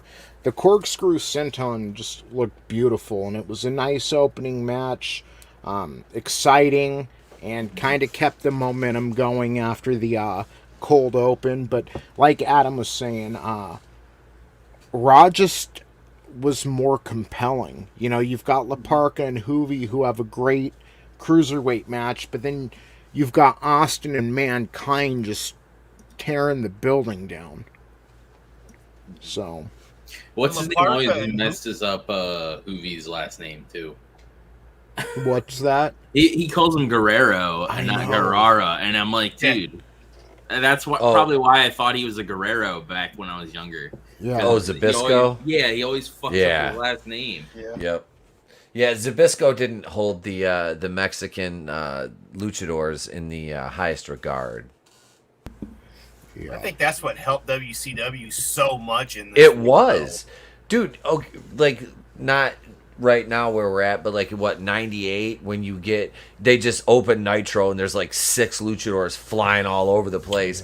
Dude, that was fucking fire, man, because unless you knew, like, watch Super Astros or, seen some of these cats in ECW, I mean, back then we were talking like the tape trading days, Yeah. Yeah. So, back over on Raw, the Acclaim Slam of the Week is the debut and highlights of Rocky Maivia from last night at Survivor Series. He would go on, I forgot to mention this in the Survivor Series results, but yeah, The Rock would go on to win that match for his team, and he left looking good. Sonny kept talking. Buddy. Yeah. Yep. Yeah, Sonny kept talking about how hot he was and how big of a deal he would be because she was on commentary, and yeah. Jim Ross. Him yet? Yeah. Jim Ross took so many shots at her during that match. Basically called her a hoe or a rat without calling her a hoe or a rat. Yeah. It was like he said something. He's like, "Yeah, I bet you would." And what's that supposed to mean? And like she called him chubby, and he's like, "Her," and he's sitting there, and McMahon's like, "Well, Jim, you should be nicer." Well, then she's blowing half your locker room, dude. Like, she gave everybody herpes in, like, 96. Yeah. What are you talking about? I like what she brings to commentary, though. She was pretty good. So. She was. That's the thing is, like, she was talented. Yeah. Real good on the mic, dude. Her demons just got the better of her. Yeah. A lot of people are talking about how good she was on the mic. What's funny though, Vince is in trouble. Look what Sonny just ended up doing, man. I mean, wait a minute, Yeah. Twilight Zone. She wasn't very humble. Vince had a chick violate an NDA. Sonny killed a guy with somebody else's car. I mean, holy shit. So, back on Raw, we get the Acclaim Slam of the Week, and then where we left off, Farouk was actually coming out, so he's in the ring with the Nation of Domination members, which at this time are Clarence Mason, PG-13, and then Sunny's kind of an unofficial member. She's still Jamie Dundee and fucking Wolfie D rapping down to the oh my god, it's awful. It's I'm Jamie Dundee. Cena. I'm the leader of Nation Domination. I'm Jamie Dundee, goddammit. Yeah. I made this gimmick up, then Mr. McMahon fired me and took it. Hey, some bitches. Oh God! And When you I told us listened to that. story. That's the first thing that popped in my head as soon as Yep. I saw him. Yeah. I listened to that drunk son of a bitch tell me that. You know, the first time I met him, I was like, oh God, Yeah. Jamie. So you've got Farouk with the Nation of Domination, and he defeats Savio Vega via pinfall. When Farouk distracts the ref, he gets Savio outside of the ring, distracts the ref, and PG-13 hits Savio with a 2x4, which I'm totally cool with. And Yep. they roll him back in. Farouk pins him, but Ahmed Johnson's making a beeline for the ring now from the audience. And he jumps the barricade. He takes out PG-13 with the 2x4 and chases Farouk out of the ring because Farouk's the one that put him out and ruptured his kidney so many months ago, attacking Ahmed Johnson from behind. And Johnson gets on the mic, and it's actually... Ahmed Johnson had some momentum going for him. He got on the mic. He said he laid in bed for 5 months because of Farouk attacking him from behind. Now it's payback time and Farouk's going down. Then Ahmed Johnson starts chanting, "You're going down." And I mean, the fucking crowd is probably the loudest they were all night. Yeah, they were chanting, "You're going down" with Ahmed Johnson. So good for him, you know. Yeah. And Farouk looked real good with his new outfit. No helmet. Oh, yeah, I know. That alone, I'm like, finally. That outfit was so stupid. That fucking gladiator bullshit. So this is what confuses me. Back over on WCW, Cruiserweight Championship is on the line. J Crown champion, and more than J Crown. Dude's got like 8 title belts. Ultimo Dragon with Sonny Ono defeats WCW World Cruiserweight champion Dean Malenko via top rope DQ, and I don't understand. Like, I know back in the day, if you got thrown over the top rope, if you got thrown out of the ring, you know, it'd end in a DQ. But Malenko applies the Texas Cloverleaf. Sonny Ono jumps on the apron to basically distract Ultimo Dragon, or Dean Malenko. When it works, Dean Malenko releases the hold when he basically has the match won, and flips Sonny Ono over the top rope into the ring. So then Ultimo Dragon rushes to help his manager, and Dean Malenko flips Ultimo Dragon over the top rope to the floor, and the referee called for the bell and said it was a DQ. I'm so confused. Yeah, that's weird. Yeah, well, WCW used to have that over the top rope rule, but that was like when Dude was in charge, that one guy. It was so Jim Crockett, but they still had, they didn't, I don't think they were using that at this point, only when it served, you know, their purpose. But yeah, I didn't understand the finish to that. I'm like, that's a weird like DQ to call, you know, if you're not using those Crockett rules anymore. I blamed it on the NWA at first, but I just figured it was because he was the multi-champion, if you will. So they were going by a different set of rules just because. It made no sense. You guys are right. It made no sense. It didn't. And we're coming from, you know, a couple weeks ago, we were watching one guy beat the shit out of the other guy with a chair on the outside of the ring. And the ref's like, well, it's not happening in the ring. And didn't call a DQ. Like, but you call one now. That's basically the rationale, is the chair never enter the ring, therefore you can't really call a DQ on it because it's not in the ring, I guess. I mean, it's you know, I've refereed a little bit, and that's about the only thing I could think of. It's weird. Hail Adega Outlaw, how are you, sir? Hey, Doc. Hail, Doc. Yeah, you know, I got my cool comic in the mail today too, man. I can't wait to read it. Yeah, hell yeah, dude. Yeah, thank you again, Adega. I'm so happy you love it, and yeah, all the support you guys have been giving me have been fantastic. Those reviews coming in are just killer as well. So yeah, I'm happy. All that hard work, and you guys are telling me how much you love it. So fuck yeah. Beautiful. Chris says Sonny was really good on the meat microphone. Is that why Sid was always, he know how to speak? Because, you know, he just had like that, you know. He would just pretend it was Arn Anderson in his hand. Just remember, he has half the brain that you do. because he was finished off. So he walked out there. He's like, I don't know where I am, and he was all sweaty all the time. You're supposed to have post nut clarity though. That really doesn't. But not with I mean, him. It's is Sid the that ruler of dumb? the world. He's Yes. that the master and ruler of the universe. Okay, That Sid. speech he gave. That's- Oh my God. That's something a 6-year-old says. I'm the ruler of the world and universe. And I have half the brain that you do. The only thing he was ruler and master of was osteoporosis. He could. With him being a psycho, it made sense the crazy shit he was saying. I mean, you know, Sid versus the English language. He Yeah, he English hard. closed that Raw in the middle of the ring talking about Brett, and he's like, he calls him Brett Man, and then he goes Hitman. Like he corrects himself. Yeah. He goes, when you come back as a wrestler into the wrestling world, wrestling federation. That's literally what he said, word for word. And he's like, everyone's looking at him like, what the fuck? Well, it's such a bad promo, dude. He had hell of a grud. He had another moment like that where he asked if we could start over again, and I think it was, I can't remember who was interviewing me. He's no, was it G? Was it Ross? He's like, yeah, no, he's like, yeah, we're live, we're live, we're live, pal. Yeah. I was like, Jesus, dude, like you're calling a mulligan on live TV. Booker T didn't even do that when he dropped the N-bomb on Hulk Hogan. He's got half the brain that we do.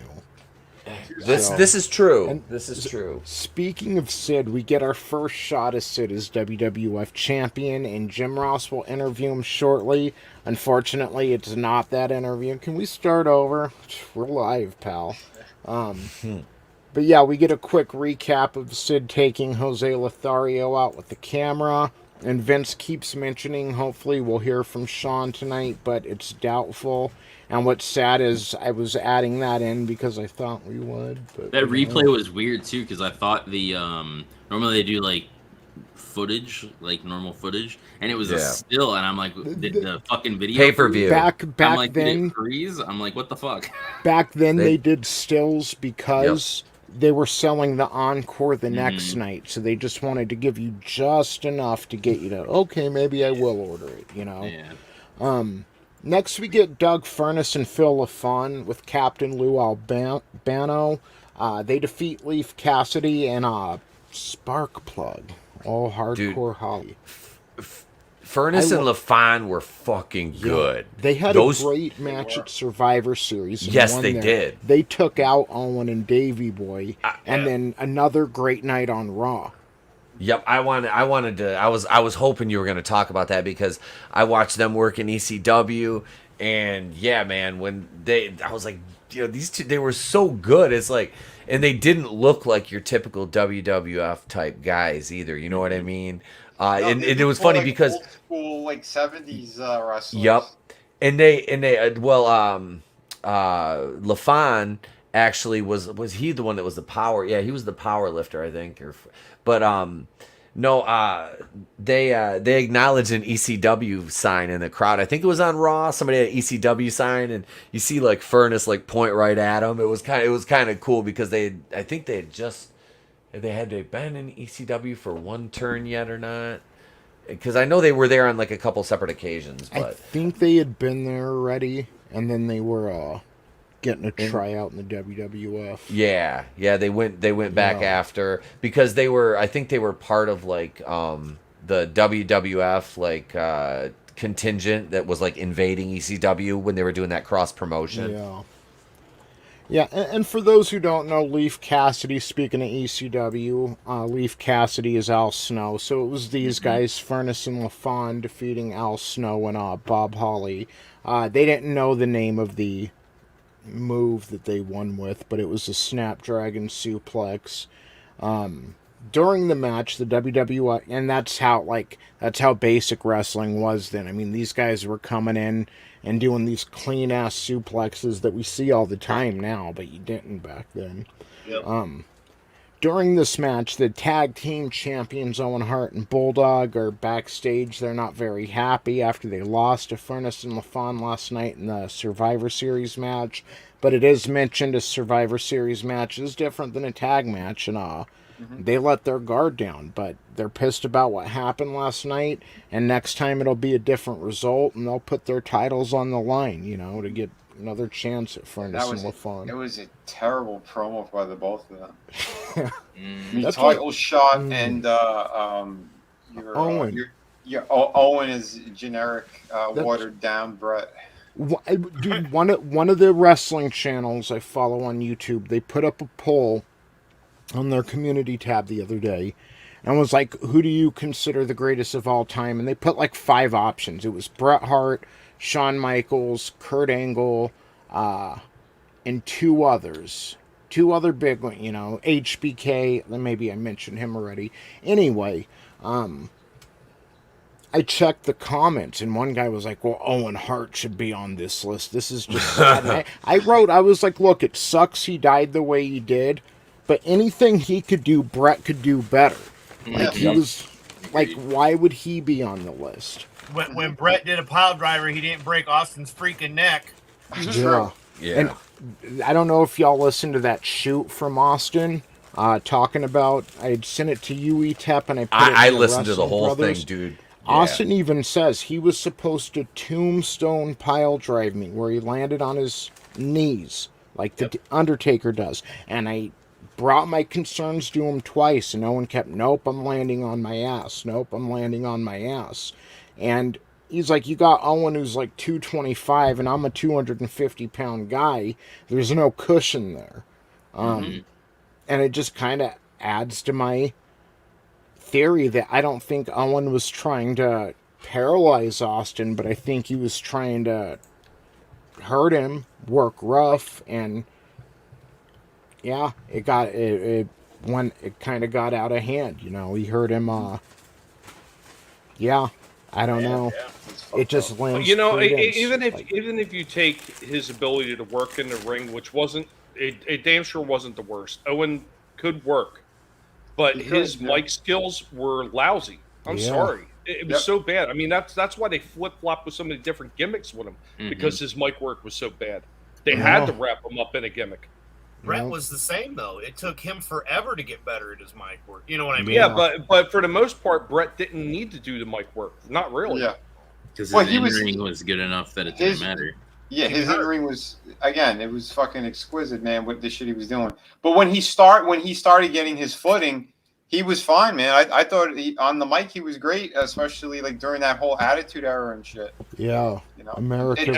Here's another guy who initially, when he came into when he finally actually did something, because he was in WCW and not much happened there. But when Mark came over and became the Undertaker with WWF, he didn't speak at all. If you remember, like early on, he didn't even say a word. Paul Bearer talked for him the entire time. Yep. And it was years before he actually started saying anything. And the first thing I think he got out of him was just rest in peace, and that was it. Yeah. Which is, it's crazy, but that's what happened.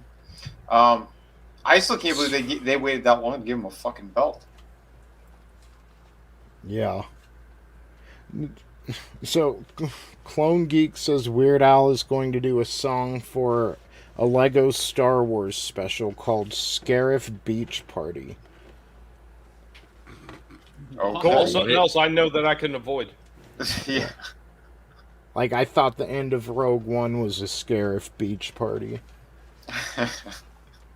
So, is it going to be a parody of Dead Man's Party from, like, Oingo Boingo? Is that, like, a joke? I don't know. I'm not watching it. Yeah, like, I don't think there are any songs worthy of Weird Al, any modern songs worthy of Weird Al parodying, so probably is Oingo Boingo. I'd like to see Weird Al's version of WAP. Jesus.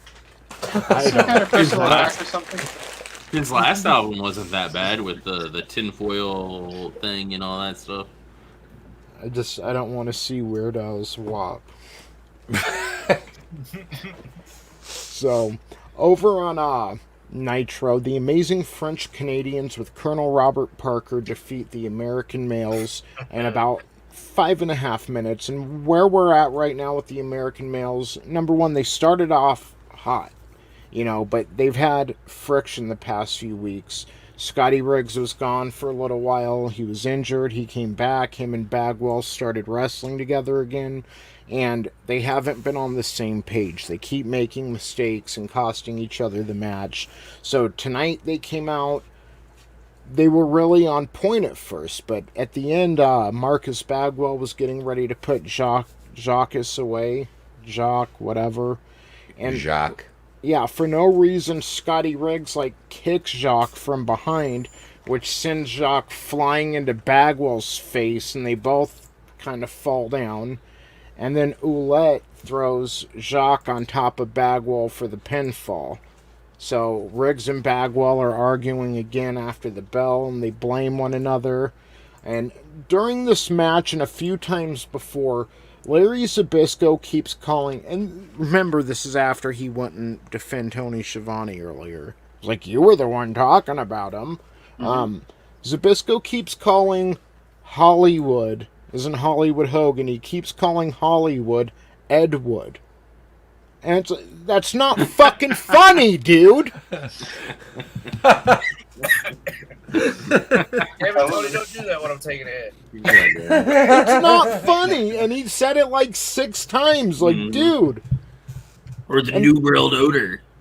Yeah, Jesus. That's Larry Zbyszko was dad joke commentary. Mm-hmm. Or yeah, it was. Yeah. He was a retard. He was awful. He's like, it's not Hollywood, it's Ed Wood. I'm like, is Sid feeding you your lines? Yeah. I still love him at the beginning of the show, though. You're a wrestler, right? Yeah, look, you're fine. I'm sorry, what? I think Tony. I don't think it was Sid. I think he got back and he was brainstorming with both Sid and Scott Steiner. That's where he came up with. At least if it was Steiner, it would have been entertaining. Yeah. I mean, add up eventually. It does. It makes sense if you're not Petey Williams. Yeah. With Sid's 2 2/4 and my 3 3/4. No, he just says I have half the brain. I mean, he just flat out tells you, I got half the brain you do. That's why I wrestle. I like shiny things. I want a belt. Yeah, it's well, I mean, you guys remember watching him back with the Hogan, but what was it? Sid Justice. Yeah. Yeah. So it's a shame because Sid had a look. He was just brain dead. Yeah. Yeah, I remember the Sid Justice. They were trying to make him so bad. They were trying to make him a baby face. Yeah. Stop trying to make Sid happen as a baby face. Sid's not going to happen as a baby face. Didn't he start as Lord Humongous? Did he? Yeah. I think, was that him? Yeah, that he was, what do you call it? The Mad Max knockoff there, the Road Warrior knockoff, the one with the mask. Okay. Yeah, hang on, I'm looking it up. He was like a 7-foot Tara Reid.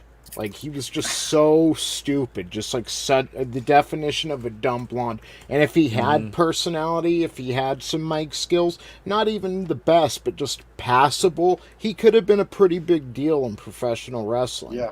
You know what the problem was? He kept forcing himself to yell his lines, and he confused himself on top of it. Because I've heard interviews with him, just a few years ago and shit, and he seems like he's all there. But every time we saw him back then, he was just yelling the wrong lines, didn't know what the fuck he was doing. Yeah. Stage fright. He couldn't. No, you know what it was? Is all the ringing and that empty head finally stopped from all the hits he was taking all those years, and it quieted down so he could hear himself think. Well, later on in life, it was PTSD from Arn Anderson and his fucking scissor fight, and I'm not talking like the lesbicans. No, an actual pair of scissors, people. I've heard Ric Flair mention he was like, as many matches as I have, every time I put that robe on and walk through the curtain, I'm scared as hell. But that just shows you care about what you're doing, and you've got to learn. I've heard this before from other people too. You've got to take that stage fright and turn it into stage enthusiasm, and that's something Sid couldn't learn that. He couldn't get over that hill. So it No. it Not did only that, but cost he him. didn't know how to tell the people in management that were pushing him into a bad position. No, this is not going to help me. It's not going to help you. Like, I mean, like that stupid shit where they told him to do that freaking the axe handle off that top rope. He knew he shouldn't have been doing it. He actually talked about it later on, but he let them browbeat. Oh, you need to do it. It needs to be exciting. And then what did he do? Well, he had floppy foot after that. Well, that was Russo, wasn't it? Wasn't that Russo that kind of pushed him into that? I think, it was towards the end of WCW. So. Yep. Oh, wait, that was Russo. WCW. WCW. Wait a second. Hang on. Do I still have it up? Hang on.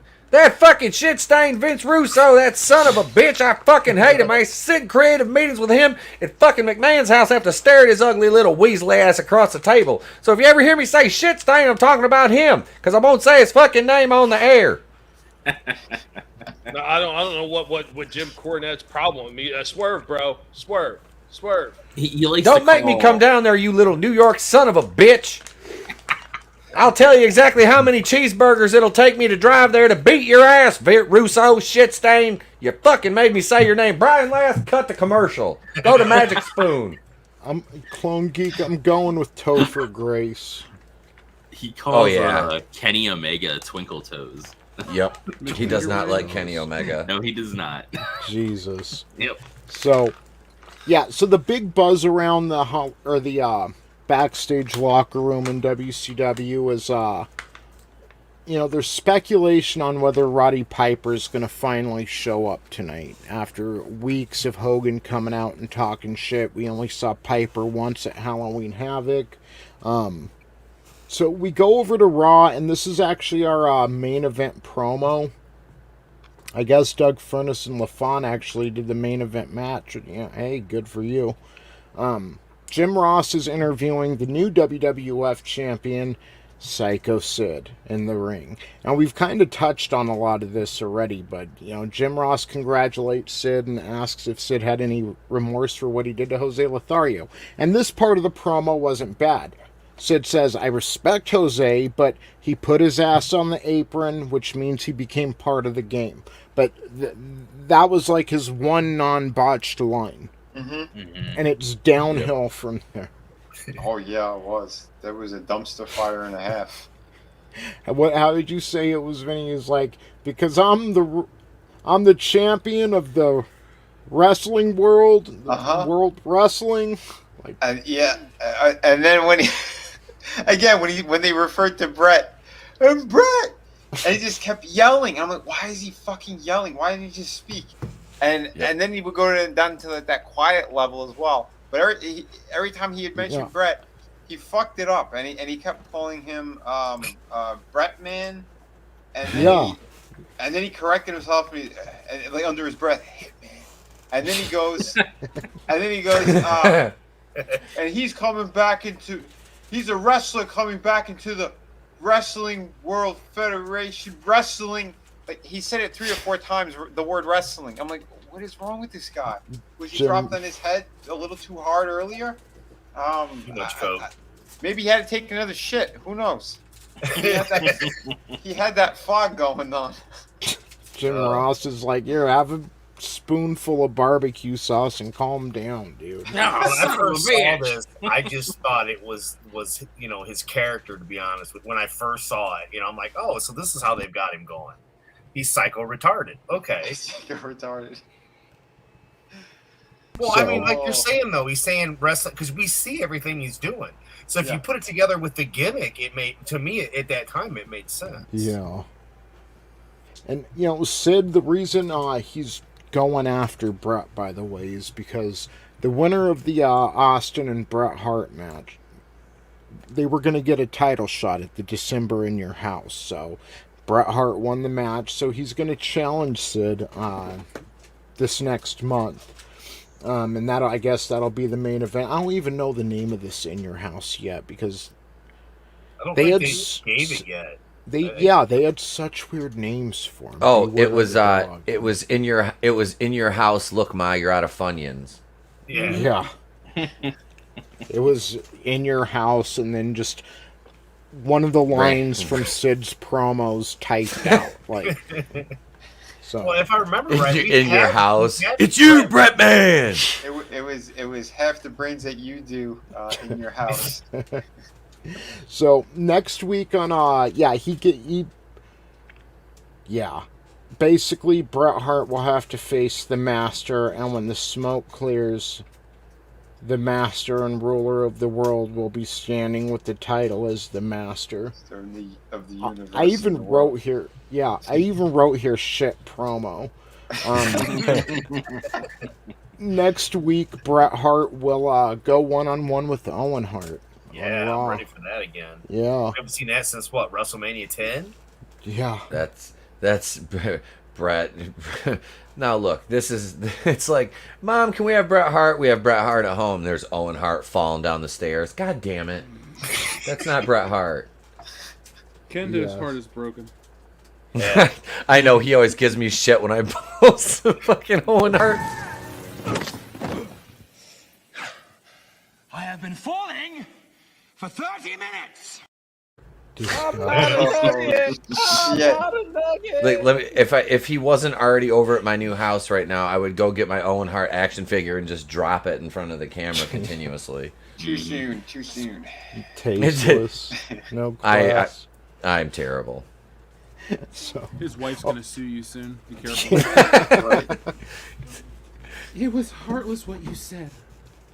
You know what, ma'am? You're absolutely correct. It was, and so was your husband when he pile drives Steve Austin on his head intentionally. The one that I did gives him a little honor. He has the he comes from the past to win the Owen Hart Cup and win the belt for that. So Jesus. There you go.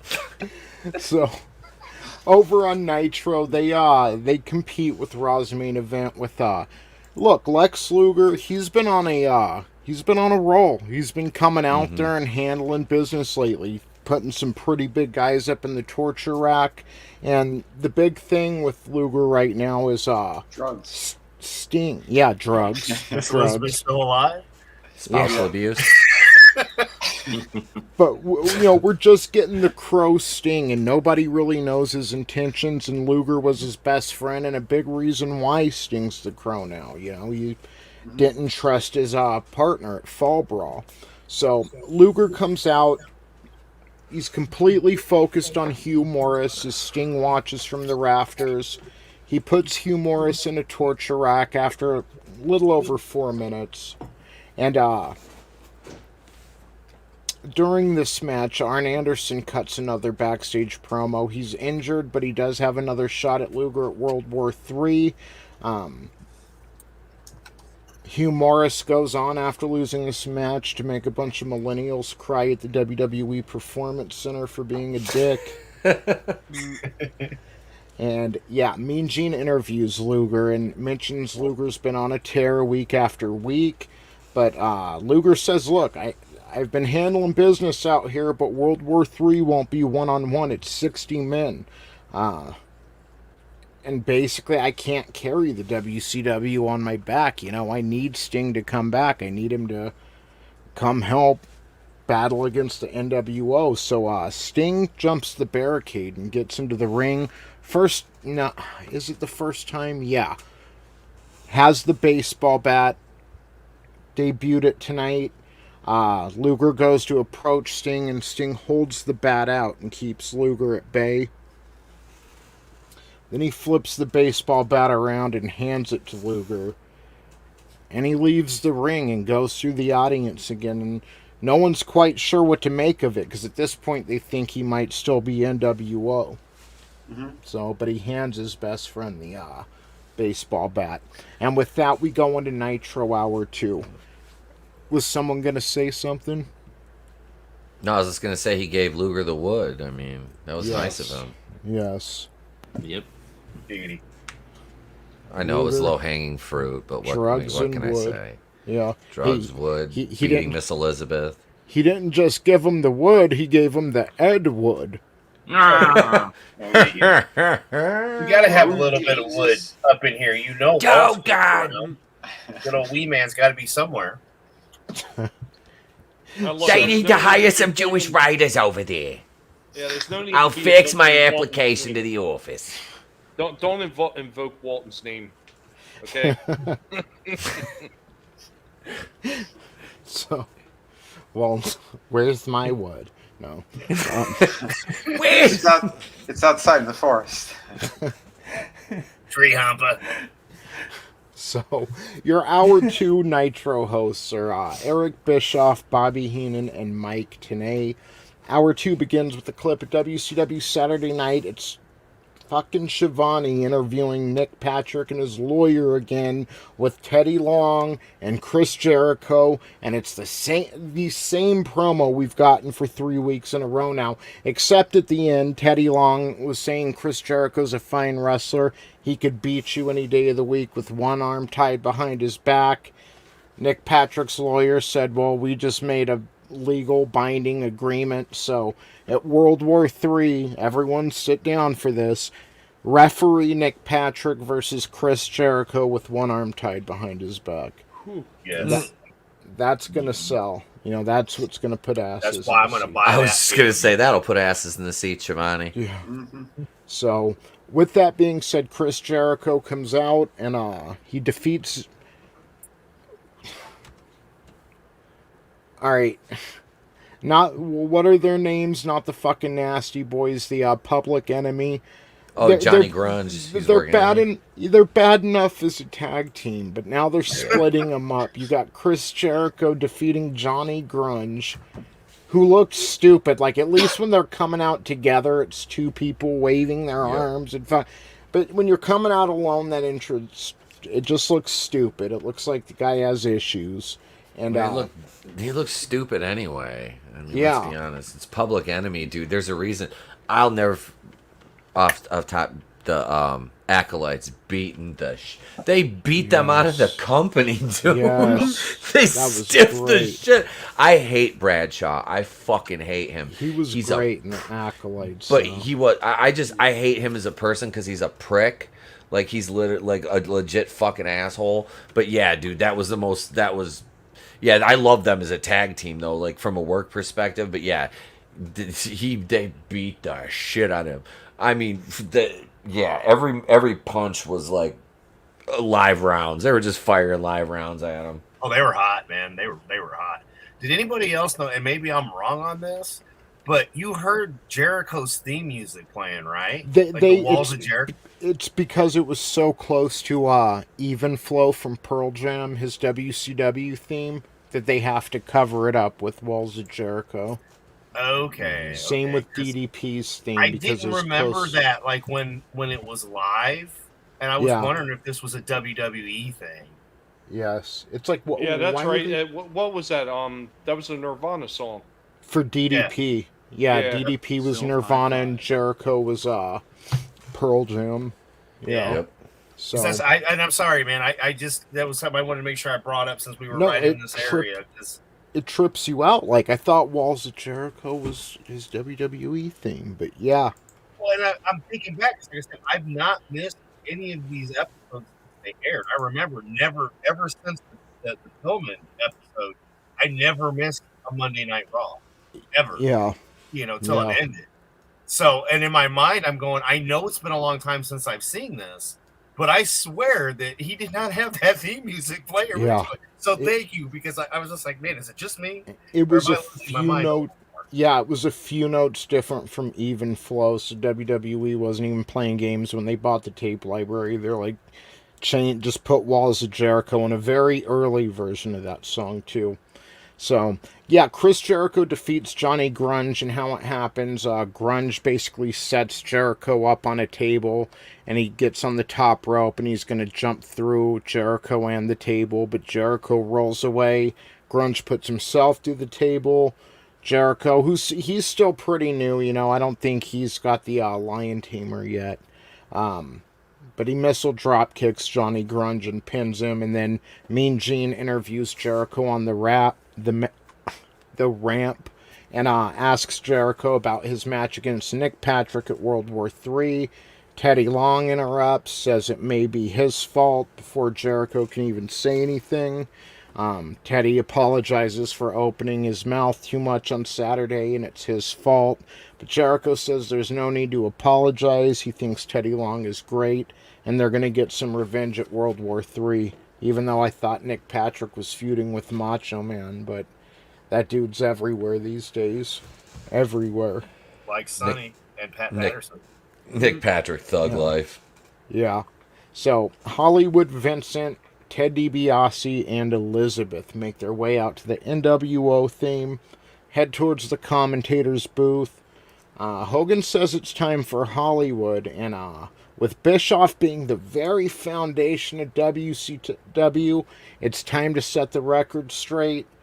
Hogan bullies and demands Bischoff tell the people that he's a bigger icon than Rowdy Roddy Piper, and that Piper's scared to death of Hollywood. And Bischoff is reluctant. He doesn't want to say it and says not everyone agrees with that, but Hollywood punks him, and finally Bischoff does. And then Hogan wants Bischoff to tell the people that he's 100 times richer than Piper, and that when he stands on his bank account and Piper stands on his bank account, Piper's like a midget. So Bischoff says that, and now that everyone knows that Hollywood and the NWO are running the show, Bischoff may carry on with Nitro, and the NWO members make their way to the back. Bischoff looks a little embarrassed and humbled, but then we go to probably my favorite thing going on with Nitro right now. Mean Gene interviews Diamond Dallas Page, and last week Page at this point he's gotten over on his own. He was a heel, but the fans kept cheering for the Diamond Cutter, and he kept getting more and more positive reactions, even with acting like a heel. So last week he came out and really cut his first promo, sounded more like a baby face, and the Outsiders came out. They have a history. For those who don't know, DDP used to manage Scott Hall, and he used to tag with Kevin Nash back in the day. And they mentioned that history, and they offered DDP a spot in the NWO, but DDP declines. You know, he's good. He's a one-man army. So the Outsiders... He's pissed that he was number 8 and not, earlier. Yeah, exactly. Like, what's up, guys? We're friends, and you're going to come to me after 8 other people? Like, so, Outsiders come back out, and, Page mentions, since Hall and Nash have come back, they've been wreaking havoc, but no matter where they are, DDP wasn't there. He has nothing to do with them. And the Giant and Six are with the Outsiders, by the way. And Scott Hall asks Page if he got his wake-up call yet. And Page says... Then Nash says that Page doesn't get it. He's like, Page just doesn't get it. And the Giant's like, why don't we just take this guy out like we do anyone who stands in our way? Because they try to explain why he's 8. And he's just not getting it from their opinion. Yeah, he's like, that's why it does. To me, it doesn't really matter. It feels like he's like, you came to me number 8. Like he's just using that as excuse. Yeah. Is his excuse because he doesn't want to join anyway. Yep. Mm-hmm. So Nash says something beautiful will happen tonight, but Page says, no, I'm a man that stands alone. He's like, that's what the self high five means. So they're starting to tease, and this will bring DDP into great places. Again, he was one of my favorite wrestlers, and I'll say it every week. You've got JR in documentary saying only one man got a break in WCW in that time, and that was Bill Goldberg. But no, Diamond Dallas Page. Yeah. Like DDP a hell of a lot better than Goldberg. Oh yeah. Yeah, same. I cannot stand every time JR always says that shit. Yeah, and the worst part is they bring him to WWE and treat him like that, like so for no reason. Yeah. So I think it was ageism bullshit. Probably. They hated that they made him. Well, anyway, after the fact, they WWE couldn't stand that they made him a champion at the age that they did. Yeah. And they wanted to give him such a push.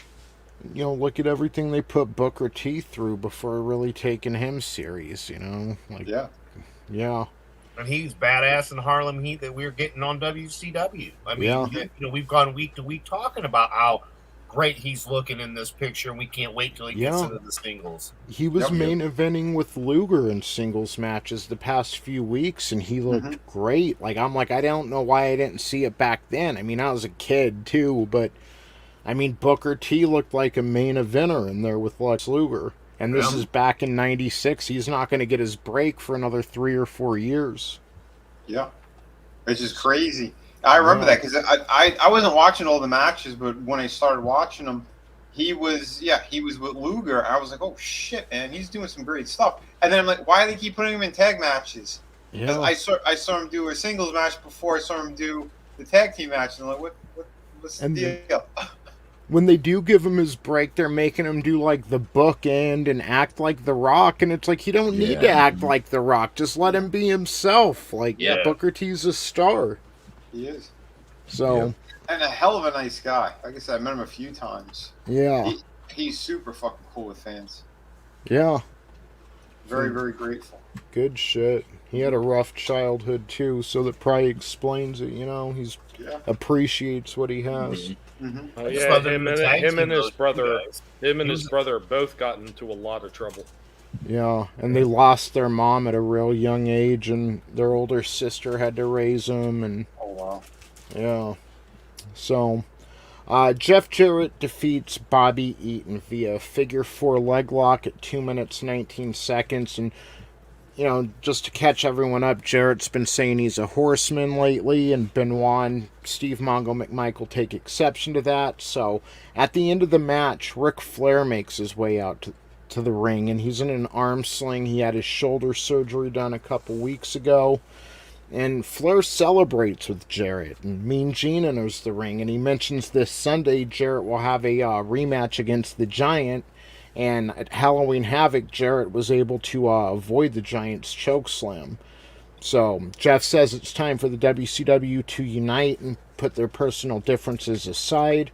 He says that he points at Flair and says Flair says what he's going to do, and then he goes out and does it, and that's what we all need to be doing.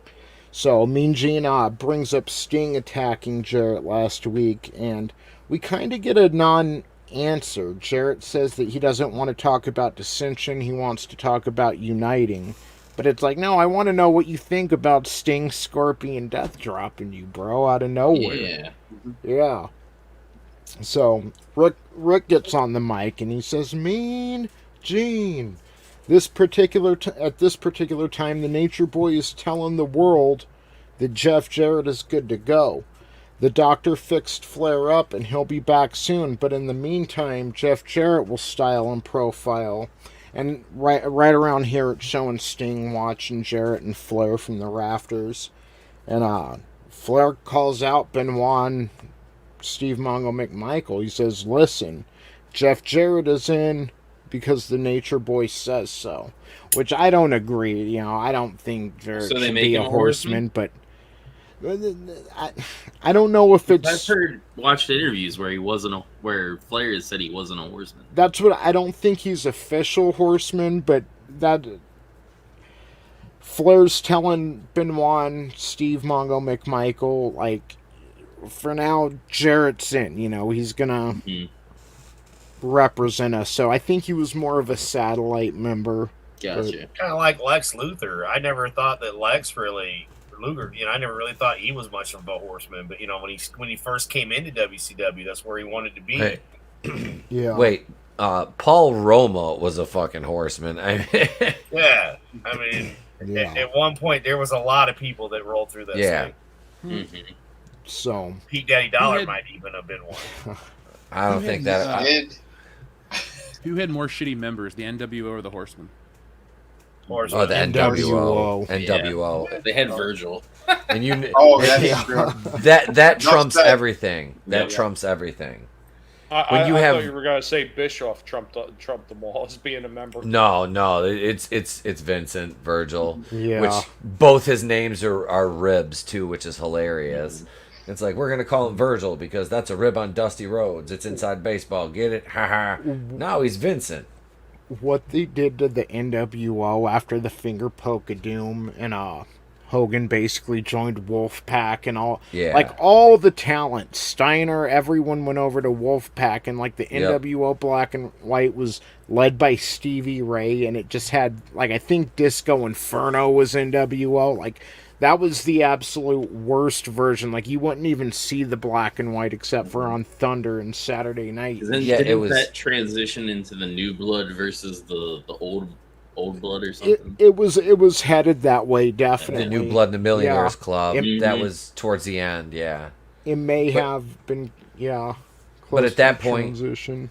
You had like the NWO 2000, which was like what Silver and Black. Silver and Black. It was like Bret Hart, Jeff Jarrett, Nash, and fuck, who else? I can't remember. But I like, the only thing I liked about that, I like Nash and Page as the insiders. Like, they were actually a decent tag team together. I'm not gonna lie.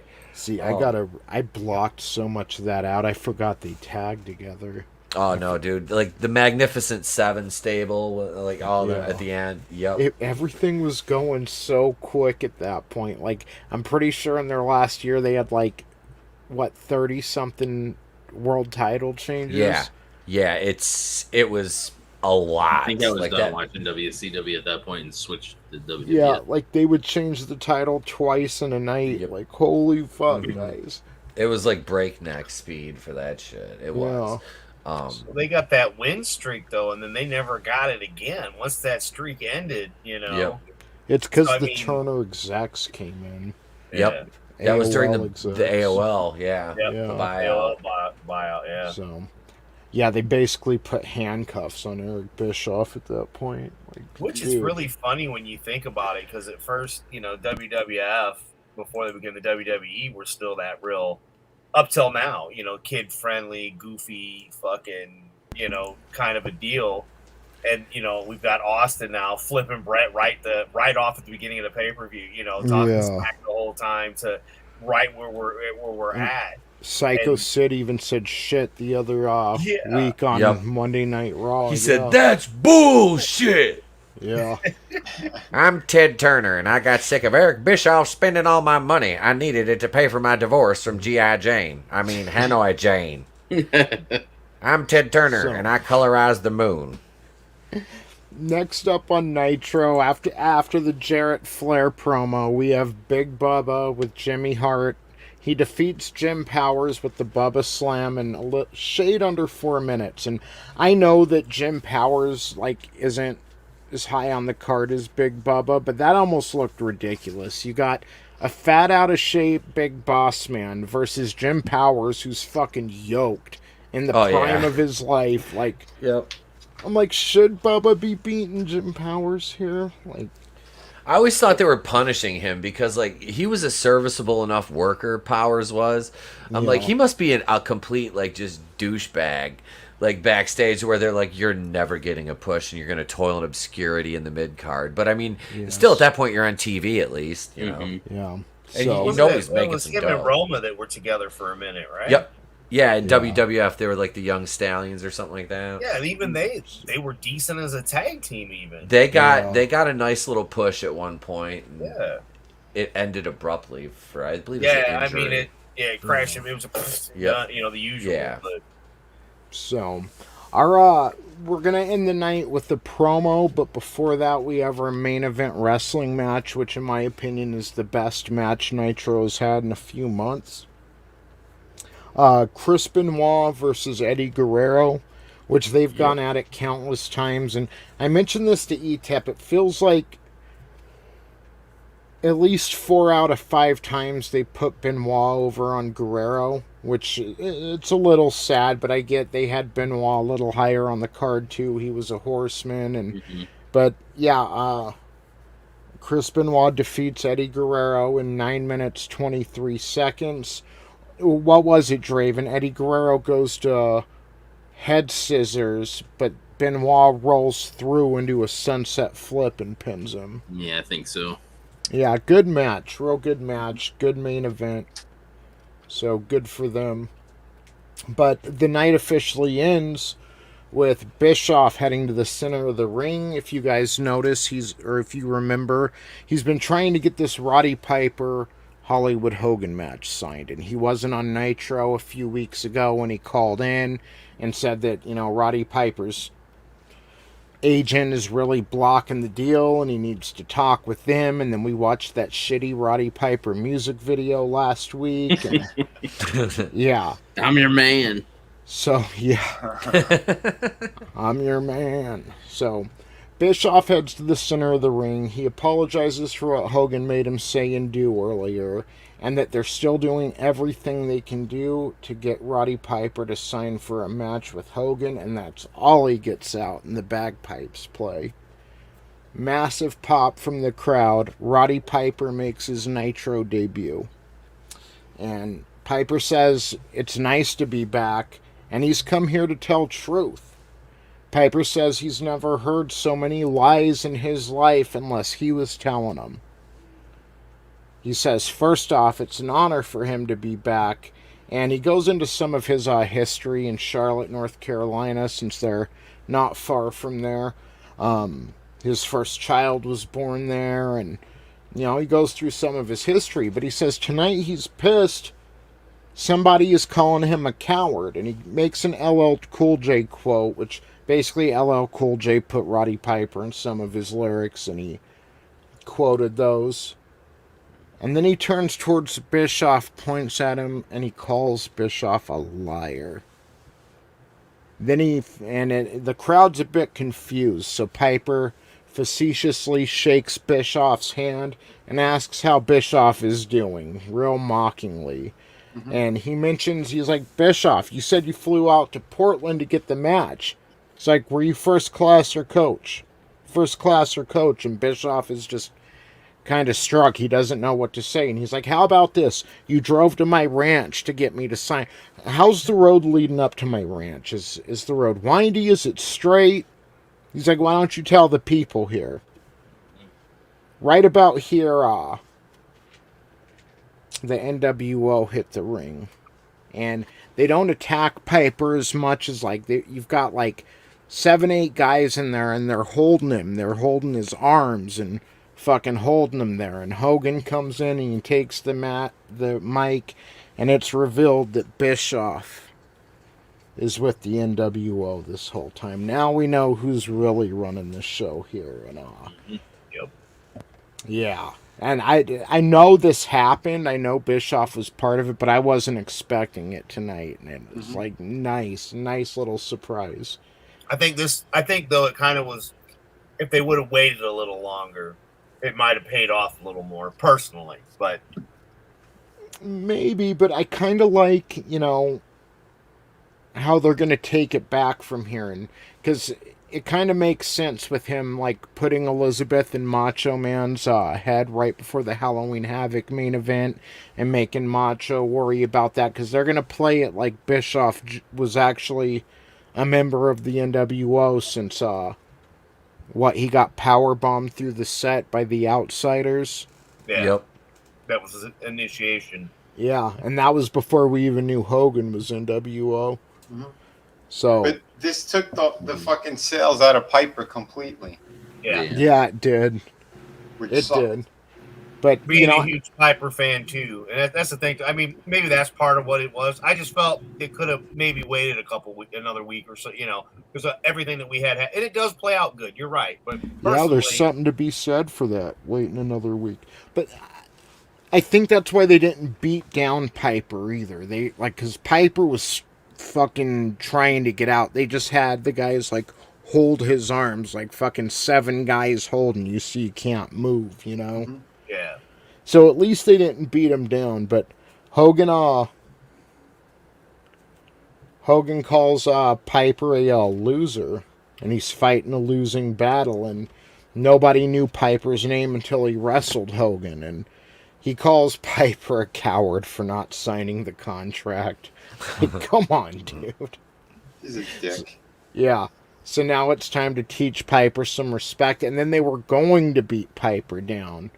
But Doug Dillinger and an entire fleet of security officers and police officers run into the ring. Makes you wonder why they weren't doing this when they were like beating people down with this metal belt and spray painting on them. But Yeah. yeah, Wet cars. yeah, for real. But yeah, the police run down with Doug Dillinger and they break up the NWO, get him out of the ring. And Piper gets some heat back. He gets on the mic and he says, "You want to fight, Hogan? You've got to fight November 24th. Piper's going to bring a contract." And the camera goes off with Roddy Piper bending over and like insinuating that Hogan needs to kiss his ass. I think Piper cussed too, or something. I can't remember. There was something that he did that yeah. Yeah. Oh, it was great. So, and maybe waiting would have been better, because, but I think they wanted to give some hype for World War III as well, because Starrcade is gonna be main evented by Hogan and Piper. So, and like, to be honest, I don't know if he's gonna show up at World War III and win it, or how they're gonna play that out, because whoever wins World War III is supposed to get the title shot against Hogan. But I guess we'll find out next week. Best part is going through all these pay-per-views again, and or the ones that I didn't get to see in the time frame. So you're able to actually put the puzzle together more, even though you know the ending. Because all of us have missed some episodes at some point. Mm-hmm. Yeah. So yeah, reliving it together with each other, it just each week. That's what makes this so special and fun. No.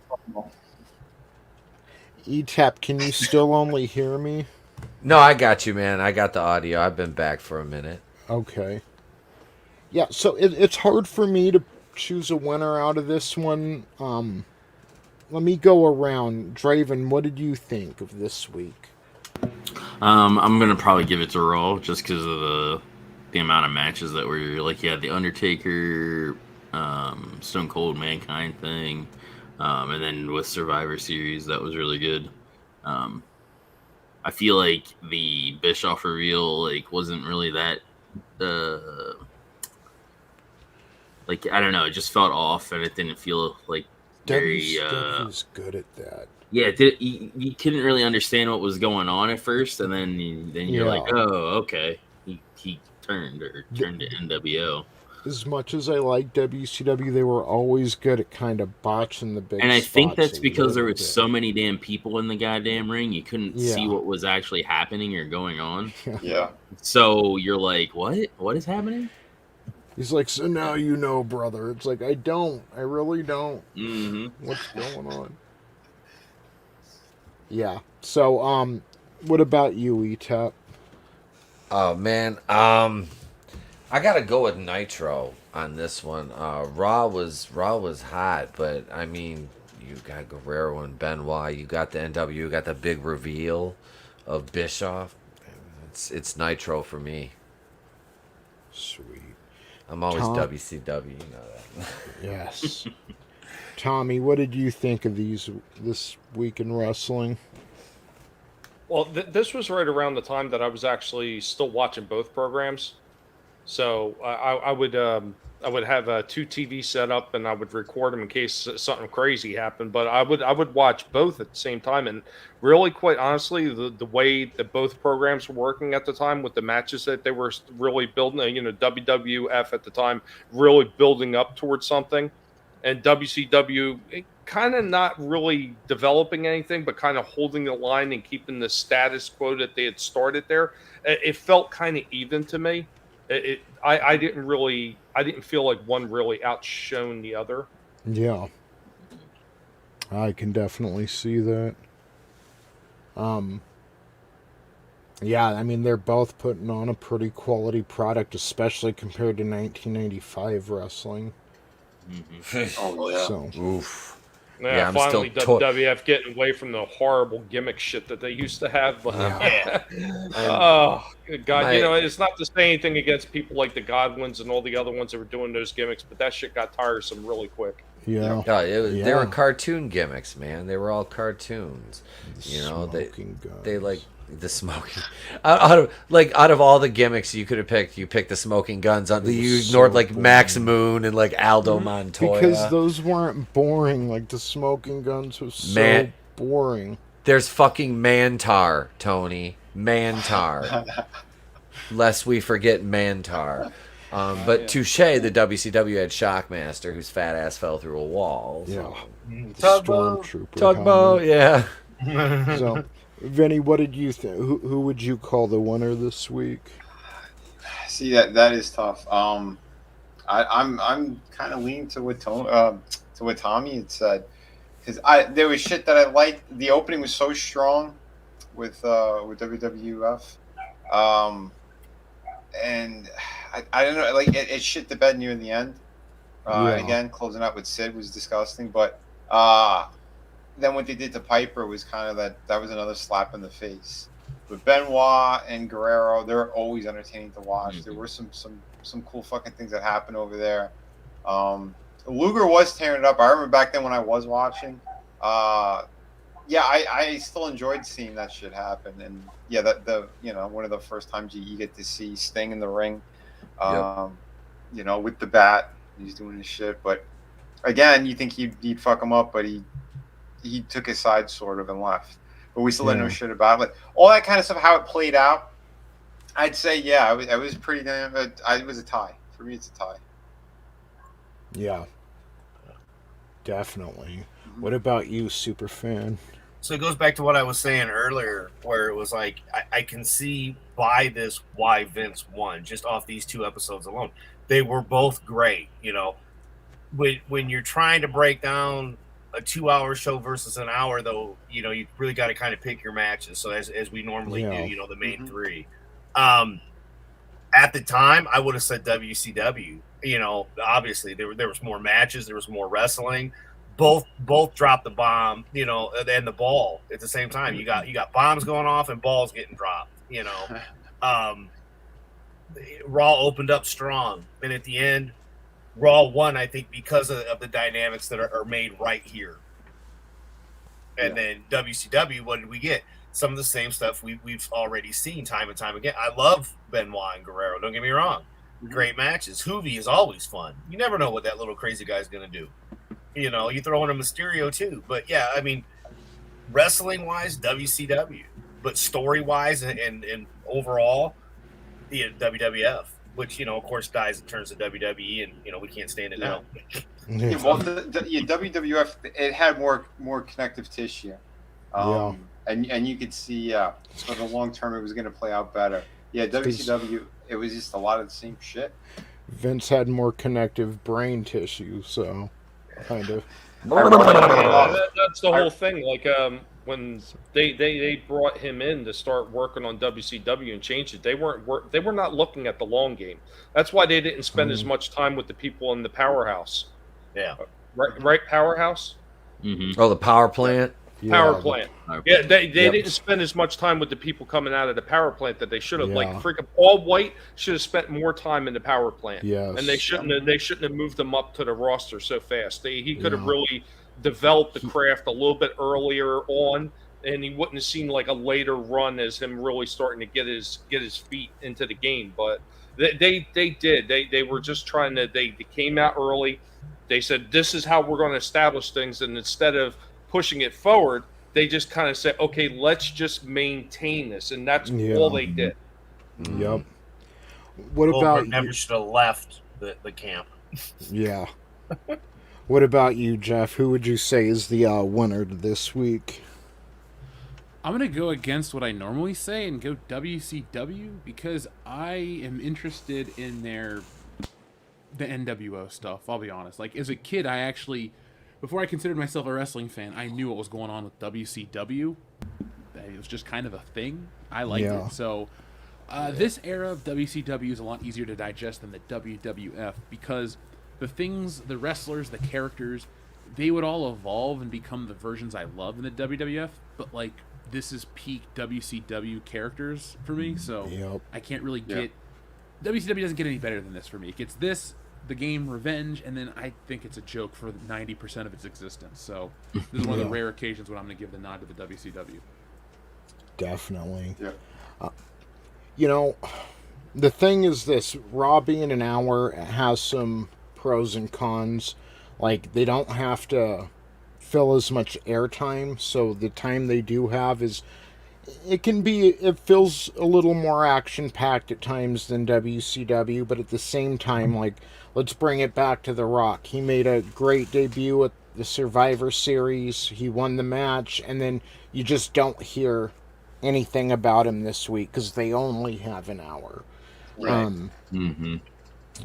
Nitro this week, I mean, I'd say Raw had the better opening, but Nitro definitely closed the show better. And then you got the debut of Ultimo Dragon, and that that La Parka and Hoovy match was just great. And then right after that, you get Ultimo Dragon and Dean Malenko. They closed the show with Chris Benoit and Eddie Guerrero, which they can wrestle 1,000 times, and it's a different match each time, and always entertaining.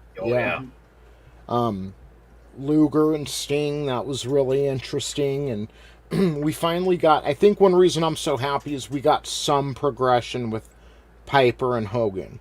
Instead of Hogan just coming out, saying Piper sits down to pee and he lifts up his skirt, and then he flexes for a couple minutes and that's it. We actually got some progression there, and I've just been waiting for the shoe to drop with Bischoff. You know, to be honest, I kind of want to get him off of commentary anyway and just have Tony Schiavone there. So I've gone with WWF the past couple weeks, but tonight I'm going to go with WCW. They just had a pretty strong go-home show for, even though I don't think they hyped World War III the best, it was still just a strong episode. It hyped Saturday more than the pay-per-view. Yeah. Definitely. So, you know, good on WCW. And, you know, I got to be honest, when I was putting WWF over WCW, that was the first time since this Monday Night War started, you know. Maybe about 2-3 weeks ago, WWF actually started to catch fire. Before that, it was hard to watch. Really, really hard to watch. Yep. So, but it's getting better. So, 1997, you know, like Jeff talking about, this is the as good as it gets for WCW. I'm excited for both promotions going into 97 because they both have a really, really good 97, and it's probably, for the Monday Night War as a whole, the peak. 98's pretty good in WCW, but not as great, and then 98 is a great year for WWF, in my opinion. At least the first half. It gets a little slow in the second half. Like from SummerSlam to Survivor Series, it's a little slow, and then it picks up again, and then WWF just takes off like a rocket. So, my favorite era. Yes, hands down. It's such a successful era that, how did they sell WrestleMania this year? Steve Austin is coming back, you know. Yep. What's the big match for Roman Reigns? The Rock coming back in wrestling. You know, it's such a successful time that they're still depending on it today. But what's pathetic, if they would have pushed Roman when the fans wanted it? When was it that The Rock came out with Roman and he won the Rumble? Does anybody remember the year? Yeah, 2015. Yeah, that's when they could have done, you know, I mean, I get it with the tribal chief and it's more of a heel role, but I think it would have done a lot better sooner on, especially depending on if The Rock is going to wrestle him, because we've heard that since 2015 about The Rock and him wrestling, either together or against each other. Even, you know, there's always been fan theories. Yeah. That, you know, Jeff, while I have you here, what did you think about the WrestleMania main event this year, Brock and Reigns? Oh my God. So I'm going to first off pull the card. I went to WrestleMania. I left kind of disappointed after the end of night 2. WrestleMania 37, 38's the show we went to. That was a Stone Cold, that was it. Like, that main event with Kevin Owens and Stone Cold stole the show on night 1. Yeah. Night 2, you had a lot of good matches, and I think what hurts that main event from being, I think it sucked. First off, it was a bad match, but everything else kind of, not everything, but most other matches elevated themselves above what I expected, to where I was like, oh wow, Drew McIntyre versus Happy Corbin didn't really suck. It wasn't great, but it didn't suck. And then I get to the main event and I went, that really did suck. And then I get it again and again, and the main event of WrestleMania is indicative of how garbage wrestling is. I know we talked earlier about how Vince refused to make stars, or failed to make stars, but it's like he refused to do it, and now this is it. It's like Roman Reigns versus Brock Lesnar wasn't good in 2015 at WrestleMania. It wasn't good at 2017? No, 2016. Or whatever years they did it. It sucked every year they did it. Like, show me a time where Brock Reigns was great. Sorry, I didn't mean to cut you off, man, but no, it gets worse. Like, I think their 2015 match was the best match they've had. I mean, it just progressively. This WrestleMania main event was just Superman punch, spear, Superman. It was like you were playing a wrestling game with a game genie on, like unlimited finishers. A lot of wrestling feels like, I hate to say it, a lot of wrestling feels like a video game these days.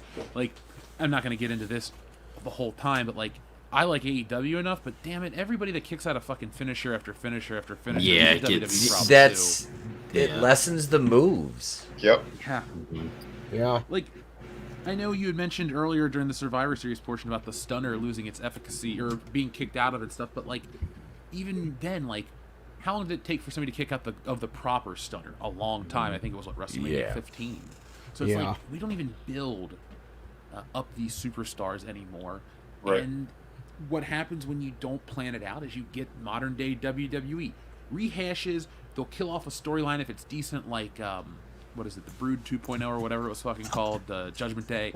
Like, they do all these things, they change up stuff, they get you excited for about a week and they shit the bed. Consistency would be the WWE's best friend, but, they refuse. They want to worry about, what was that, tout and all this other crap. They want to jump in all these, like, trends, these social causes, but they don't really want to make good entertainment anymore. Yeah. And in a day and age where we need it, when everything else is full of agenda and politics, and WWE could really use this opportunity to heat back up, to pull in a new audience. Like, and that's why they get into the social trends and stuff, is because they want to appeal to people outside of their normal circle, but it's like, put on a good show.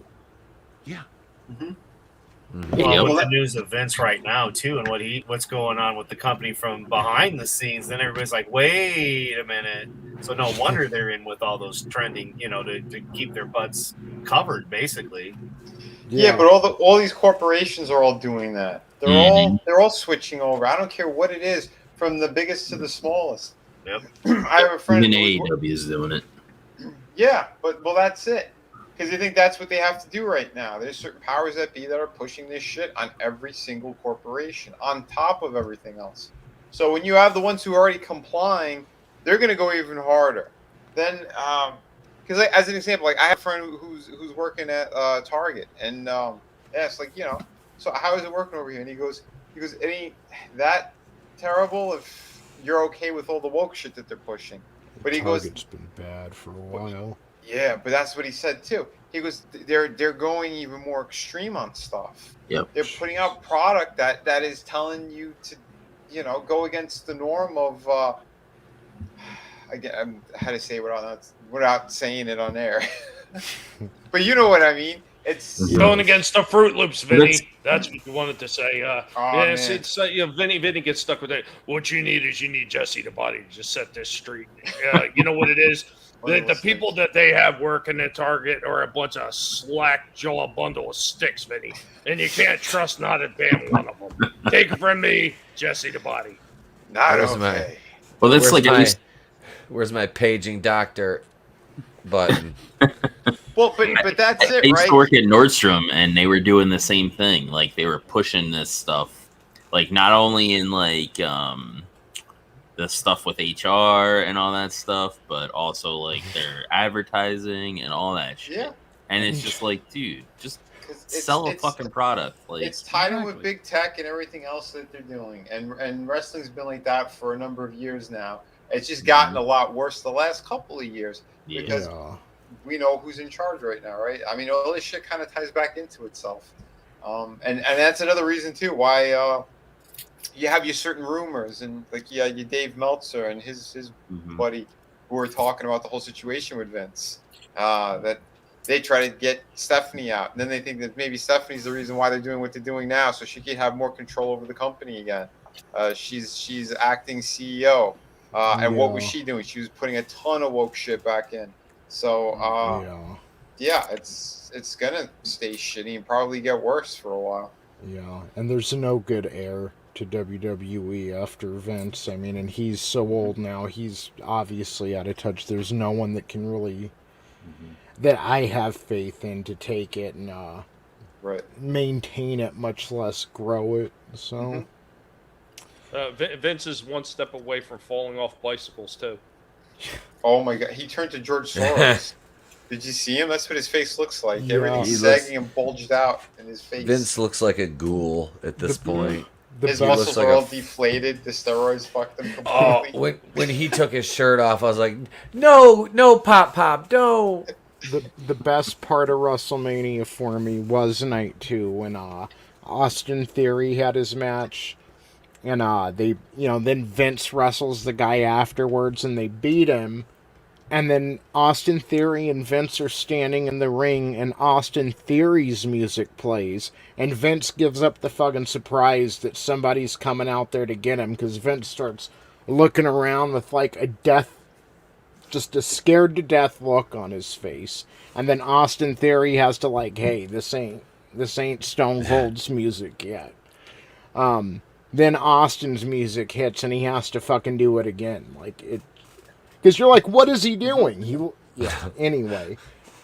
I'm just saying he would berate other people for making mistakes like that. And now he's making them. So, yeah. Let's go ahead and go around the panel. Everyone can plug their channels, what they have going on, and we'll say goodnight to these fine people in the chat. So, Mr. Etep, what do you have going on, sir? Unfortunately, not much at the moment because I'm in the middle of moving, but I mean, that's a good thing because, well, pretty soon here, we'll be working and building the studio, so that will be happening. But we will have our first official broadcast from the new location as I will, wait, oh shit, my green screen's still on. I don't even have the green screen. I was gonna say, as we say goodbye to the place where it all started, which is this. God damn it! What the hell's wrong with this thing? Get rid of Ted. The place where it started. WCW Monday Night Show. Stop making fun of me, you son of a bitch, Wokuian. But no, so yeah, this room is empty, man, except for like a few toys. There's but yeah. We'll be in the basement Saturday night doing Saturday Night Live down in my bomb shelter. No, it's where it'll be the area where we're building the studio. So yeah, I'm excited, man. And my next WCW review is actually Halloween Havoc '95, and I'm so excited to do that one. So excited. The Yeti. And I just the Yeti! Shivani's unbridled enthusiasm. He was like Billy Mumphrey. There's a Seinfeld reference out there. That's a deep cut, ladies and gentlemen. No, but we'll be back to normal with shows next week, Monday, Wednesday, member streams at 7:35 on Monday and 8:05 on Wednesday. And then the big show on Monday night, the Horsemen, all 5 of us. Going in Raw, it'll be episode 209. Then going Rogue Wednesday night with me and Tony, and we'll figure out some people to come on. And yeah, just I want to get back into producing videos because I miss it. I actually never thought I would say I miss editing, but I miss editing. So yeah, that's and for right now, like I said, that's about it. So thank you. This has been a blast.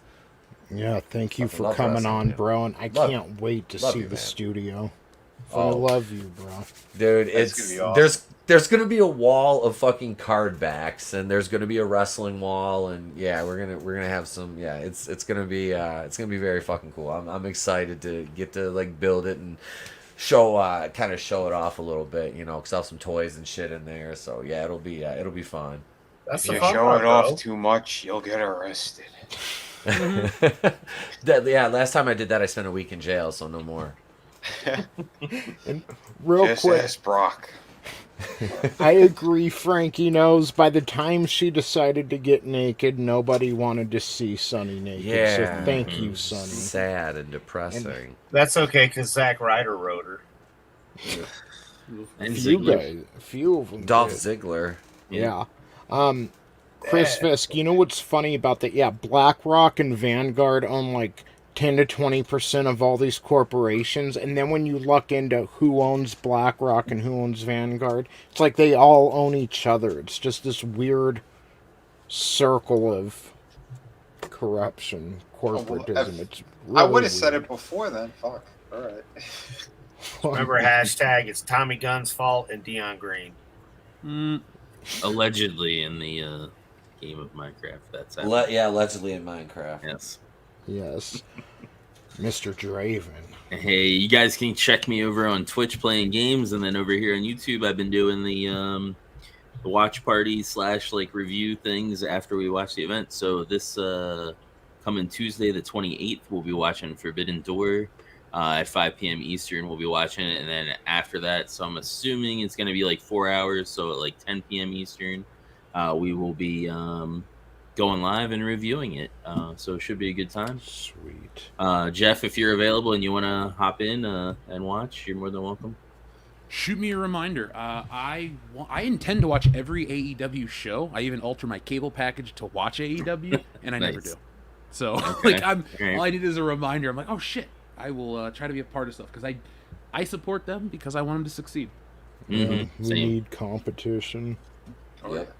So I gotta say, Draven, like, you know, Double or Nothing was here in my town, you know, and I could have went to that event, and it wouldn't have been half as fun as watching it with all of you last month. That was I just wish so we could much do fun. It was commentary. If there's a way for me to record this and give it out to all of you, and then we could watch it that way, I was contemplating doing that, and then that way we can all watch on our own thing, and then mute ourselves, and then when we have something to say for commentary, we could. But Yep. that might be a down the road thing.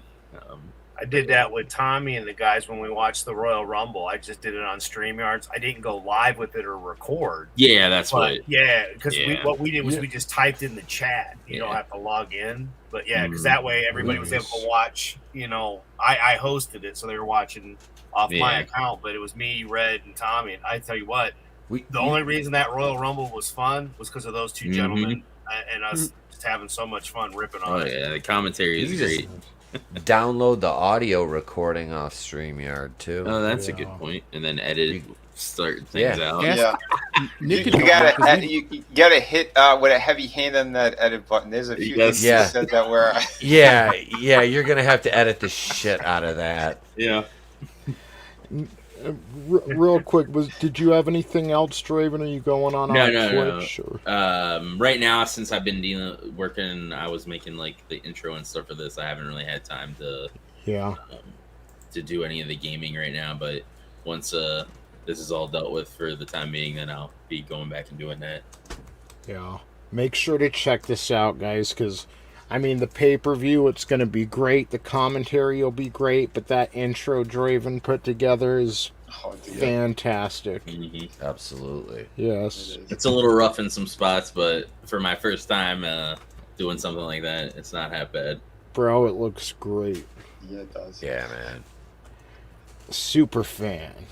Heck yeah, you will find me where all these people on this wonderful panel are, as always, in the men's room Friday nights, 9 p.m. Eastern Standard Time. Myself, the Appalachian American, Tommy Gunn, Lapis Anus, Brian Lape, and some other guests from time to time tend to pop up with us and come play. At some point, Nick Utam's going to make another appearance. We've had Kendo on there, Jeff when he has time, but this man is always busy and working. So I'm glad that you were able to come hang out and play with us wrestling fanatics today, buddy. Dude, thanks for having me. You can ask Jesse. I've been talking about this all day. I love wrestling. I got up, I watched Survivor Series this morning, and I've been, amped. So I'm having a good time too. This is what we do every Tuesday, man. It's just been so much fun, and I thank Tony all the time because without Tony, I wouldn't be getting to relive this again. It's my Tuesday, man. I'll be in my gym working out, watching wrestling. And throughout the day, we're all talking wrestling, so it's just great. Yeah, and what's great about it, like again, any friends I had back then weren't really into the product, so like you'd watch Monday Night Raw or something, and you didn't have anyone to talk to about it. So being able to relive it and talk with everyone, that's awesome. Awesome. Yeah. Tommy, what have you got going on, brother? Nibble. A whole bunch of stuff. Ladies and gentlemen, you have been here on the Monday Night War Retrospective, having some fun talking about old school wrestling and the things that actually made wrestling fun at the time. And you've also been here with the most hated guinea pig on YouTube, Twitter, Facebook, and MySpace, because they canceled that shit because they couldn't get rid of it. I'm probably in your fridge right now with some of my little minions that are taking all your vegetables away from you and bringing them back here so we have something to eat and not have to spend any of our own money. But you know what I'm always doing.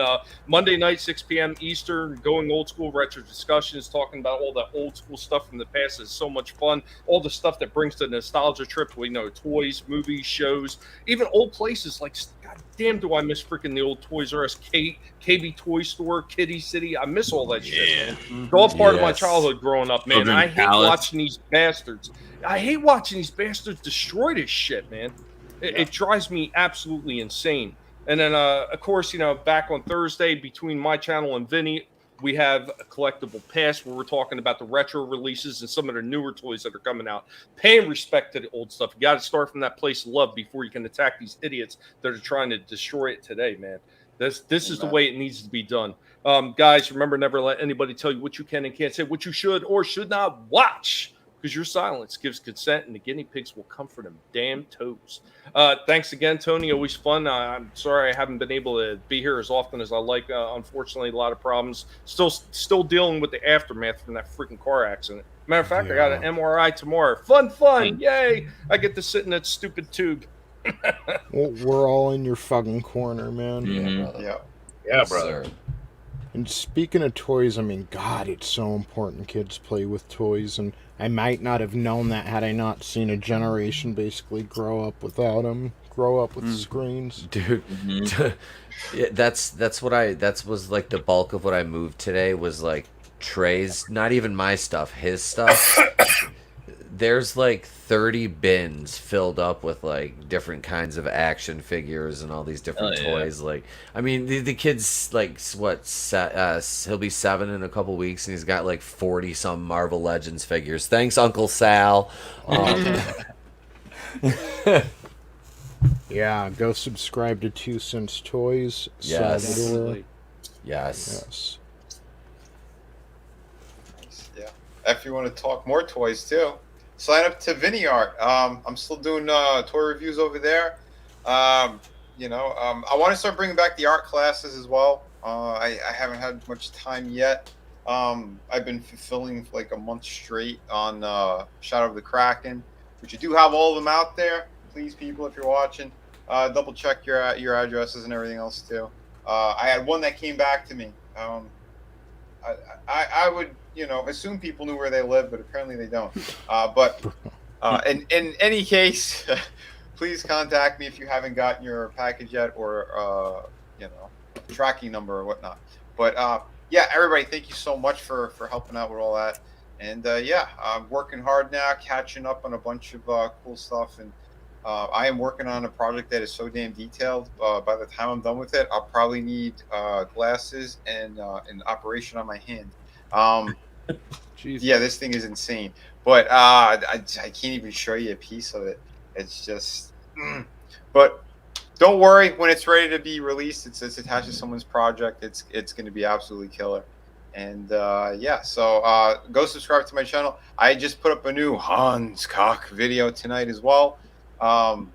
We slap Marvel in the face a little bit, and Sony with their Kraven the Hunter movie. So apparently, yeah, I have it in my review there, but yeah, so apparently he's an animal lover and an activist. You know, Kraven the Hunter, the guy who hunts big game animals. His ultimate goal was to hunt down Spider-Man and kill him, but he's an animal lover and an activist now. Well, there goes my theory. I thought I knew who took all the cows out, but now that's out the window. Shucks. He went after the sheep too, apparently. And we know what they did to the chickens and the rest of the poultry. Anyway, get ready, folks. We heard Brandon. We planned a second one, so get ready, Cole. It's coming again. It's a clown world. Yeah, fucking is. But if you want to have some more fun, we have Fridays and Sundays. We have my streams, and yeah, they've been getting kind of crazy the last couple of them we've had, because I give no fucks. Yeah, I just be genuine, be real with people. I don't like phonies and bullshitters. So yeah, we love world-class bullshitters. They're fantastic. But yeah, we don't like the phony people who are just trying to pull the wool over your eyes and claim one thing and do the opposite. Yeah, well, again, we're real here, and we put out projects. So yeah, everyone in my circle, everyone who pops up on my shows, awesome people. All the men and women. Much love out there. Thank you, everyone in chat. Thank you, everyone on the panel. Looking forward to more killer streams and fun times. Oh, yeah, man. Thank you for coming on. Dude, always a pleasure.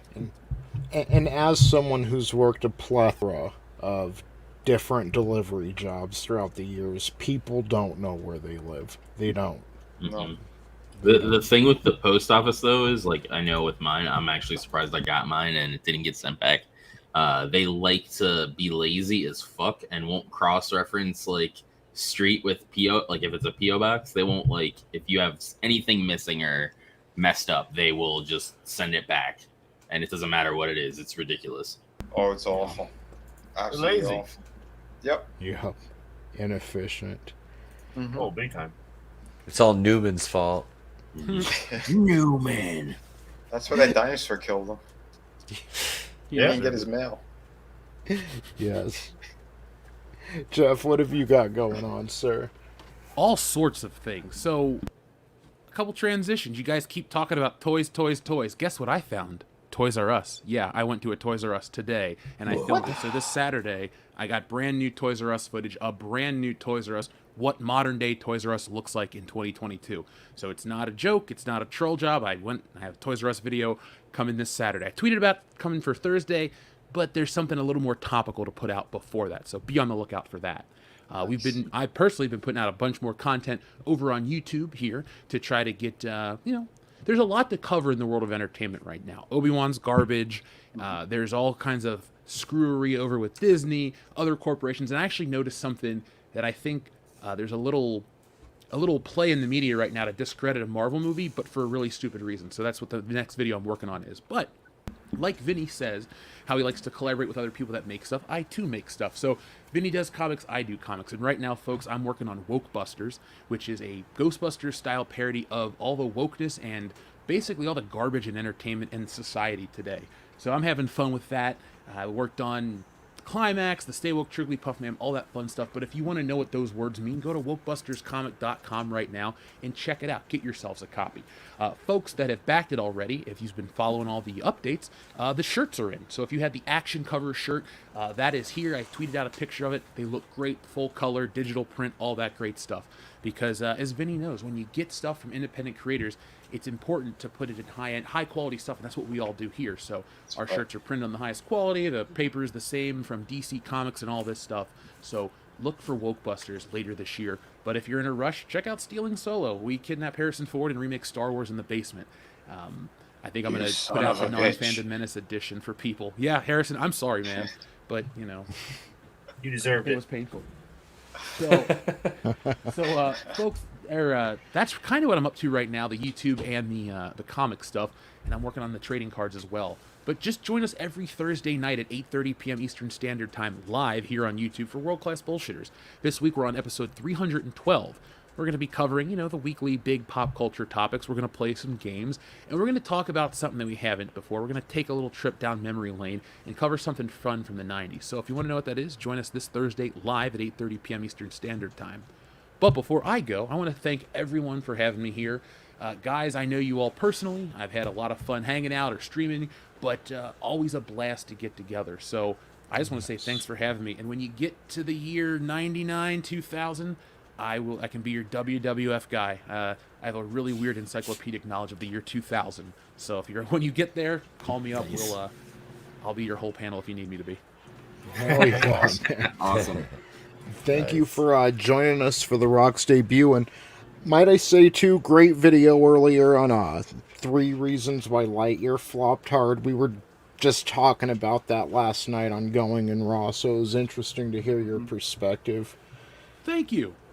I think that movie is fascinating to watch it kind of bubble over, because it's like we talked about with Vince not wanting to make stars, and this is the bloated corpse. This is this is what happens when nobody calls Disney on their crap and they pump out tons and tons of, or they pump in tons of money to garbage that nobody wants. It hurts them, and I don't care personally, but that's what's just going to happen. Really pointless movies that should be, I'm going to show you something. I don't ever talk about Disney and shit here on the channel, but I actually like Buzz Lightyear. Here, look, I got, this is a one from Toy Story 3, a higher end one. Like, I like the character. Nice. And you couldn't sell me on the fucking movie because it's a confusing premise. Like, Yeah.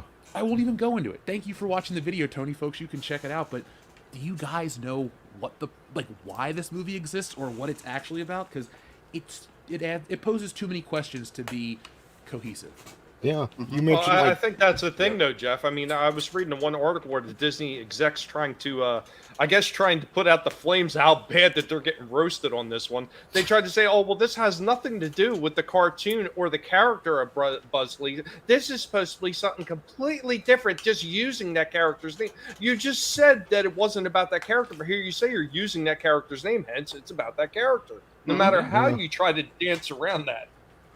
Yeah, well, that's it too. I mean, when you do something that's stupid and then you're pushing sexuality in a kid's cartoon, yeah, you guys are brain dead and you deserve to lose all that money. Why are you pushing that type of stuff into these films? Who wants to see a character who's not supposed to be but is supposed to be Buzz Lightyear and his gay partner, who they're going in alien worlds? Who gives a shit? Who cares? Why are you pushing that on children? You're just going to have more questions. And most parents, I know they think everyone's all very extra progressive and opening and talking about sexuality with children. No, they're not. People don't want that shit because when they grew up as kids, they weren't talking about that all the time. You'd see a rated R movie brought up in high school, bro. Right. Most people. Well, that's it. And back when we grew up, 80s, 90s and shit, like, the first pair of tits you normally see would be like in a rated R comedy or something. Nothing was just jammed in your face like what they're doing over here. It was more just like, funny shock value type stuff. But over here, they're literally talking about sexual preferences, and it's really, really disturbing what they're doing. But again, when you have to put a disclaimer at a movie theater about what this film actually is, then yeah, you got a problem right there. Yeah. Well, Jeff mentioned it great in his video earlier. Like, try explaining this to a 6-year-old kid who just wants to fucking go and watch Buzz Lightyear. I have to do that because my 6-year-old wants to see this movie. It forces the parent's hand to have a conversation that they don't want to have with their kid until a future date or, Yep. I think that's probably the point at the end of the day. These people are rumors. But it should be illegal, man, to push that kind of stuff on kids. Like our generation wouldn't have done that stuff. Even you younger fellas, Well, DeSantis was making it illegal, and that's why he took away Disney's power in the state of Florida. Yeah. Yep. Yes. And the Well, whole just thing remember, is- the people are sitting there backing this Disney film and some of the other ridiculous shit that Disney has been doing. They're also the same ones that are completely okay with those freaking people dancing in front of those kids with the "ain't going to lick itself" neon sign in the background. Just saying. Oh, it's Yeah. disgusting. Yep. Spot on. And Well, you know, Mr. Hicks, I want to tell you that, if it weren't for you, most of us would never have met. So I want to thank you for that, because when I've talked with Tony and Etep, and they were like, yeah, Good Morning Pop Cultures, we hear the super fan Adam show. And that's all you, bro, because you're the one that deemed that to me, those years ago. But again, so many of us would never have met. And again, it is thanks to you. So again, I want to, since we've got you here and I'm here, I just want to thank you for it, because I wouldn't have met half the people that I know if it weren't for you, sir. Hell yeah, man. Absolutely. Well, I man. appreciate all you guys. I mean, like I said when I was doing my outro, I've gotten to meet most of you or know you all beyond this one stream, and it's been a lot of fun. I mean, Tony, I met you outside of the bar in Vegas for a hot second. Pete, Yeah. we went to Loudy's wedding. Yep. Angelous, we hang out at Horror Hound, so it's Yep. not even a thing. Superfan, you're there. Vinny, we'll meet one day as well as you two, Tommy. We'll all get together and Oh, hell yeah. Yeah. have a beer, hang out, do whatever. But I'm gonna have I can't wait I'm for gonna have that. Jeff come in. I'm gonna have Jeff come into my new studio because I'm building a 2-place desk, so we have guests. Sweet. I will. I'm always in the area around New Year's. I know, I know. Hell yeah. I'll drive up for that. No snow's keeping me back. Yeah, It'll be a fun apparently day. that's the only way I'm gonna get to see Etep is if I drive to his damn house. The place to bullshit New Year's special. Right. I can And, already see it. I'll have all the bring Dion, Jeff. We'll have all the plastic horses set up. I just gave Trey my old barn. Oh God. Fly in good old Hans cock as well. Oh, Yeah, poor he's the Dion guest took of a honor, beating dude. today on Facebook. I couldn't help myself. That was funny. 3 times. I got 3 different ones. So with that, ladies and gentlemen, thank you everyone in the chat. You guys rock. Thank you everyone on the panel. It's a pleasure each and every week. It's great to talk wrestling with you guys. And yeah, you can catch me. So there's no going rogue tomorrow, Etep, right? No, yeah, we had to. I have to cancel a show because my internet will be being switched over. Yep. Well, then you can catch us for Saturday Night Live over on the Place to Be Reviews. I should be on Vinny's channel either Friday or Sunday or both. Make sure to subscribe to Red Gaze. He's having the probe this week with a special guest host. Well, I guess not guest host, but Katie's, she's taking the reins. So I know Chris Fisk will be there, a couple other people. Yeah. And we appreciate all the love, all the support. Remember, they are not pop culture. They are agenda. We are pop culture. And we'll see you next week. Get the trash can! Get the trash can and pull over! Get out of the way! Come on, bear down! You got to have that baby! Come on now, relax. Okay. Come on, baby. Excuse me. Take that thing out of your mouth. Please behave. Are you sure? I will.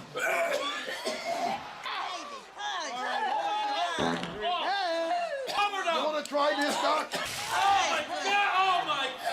It wasn't made for him.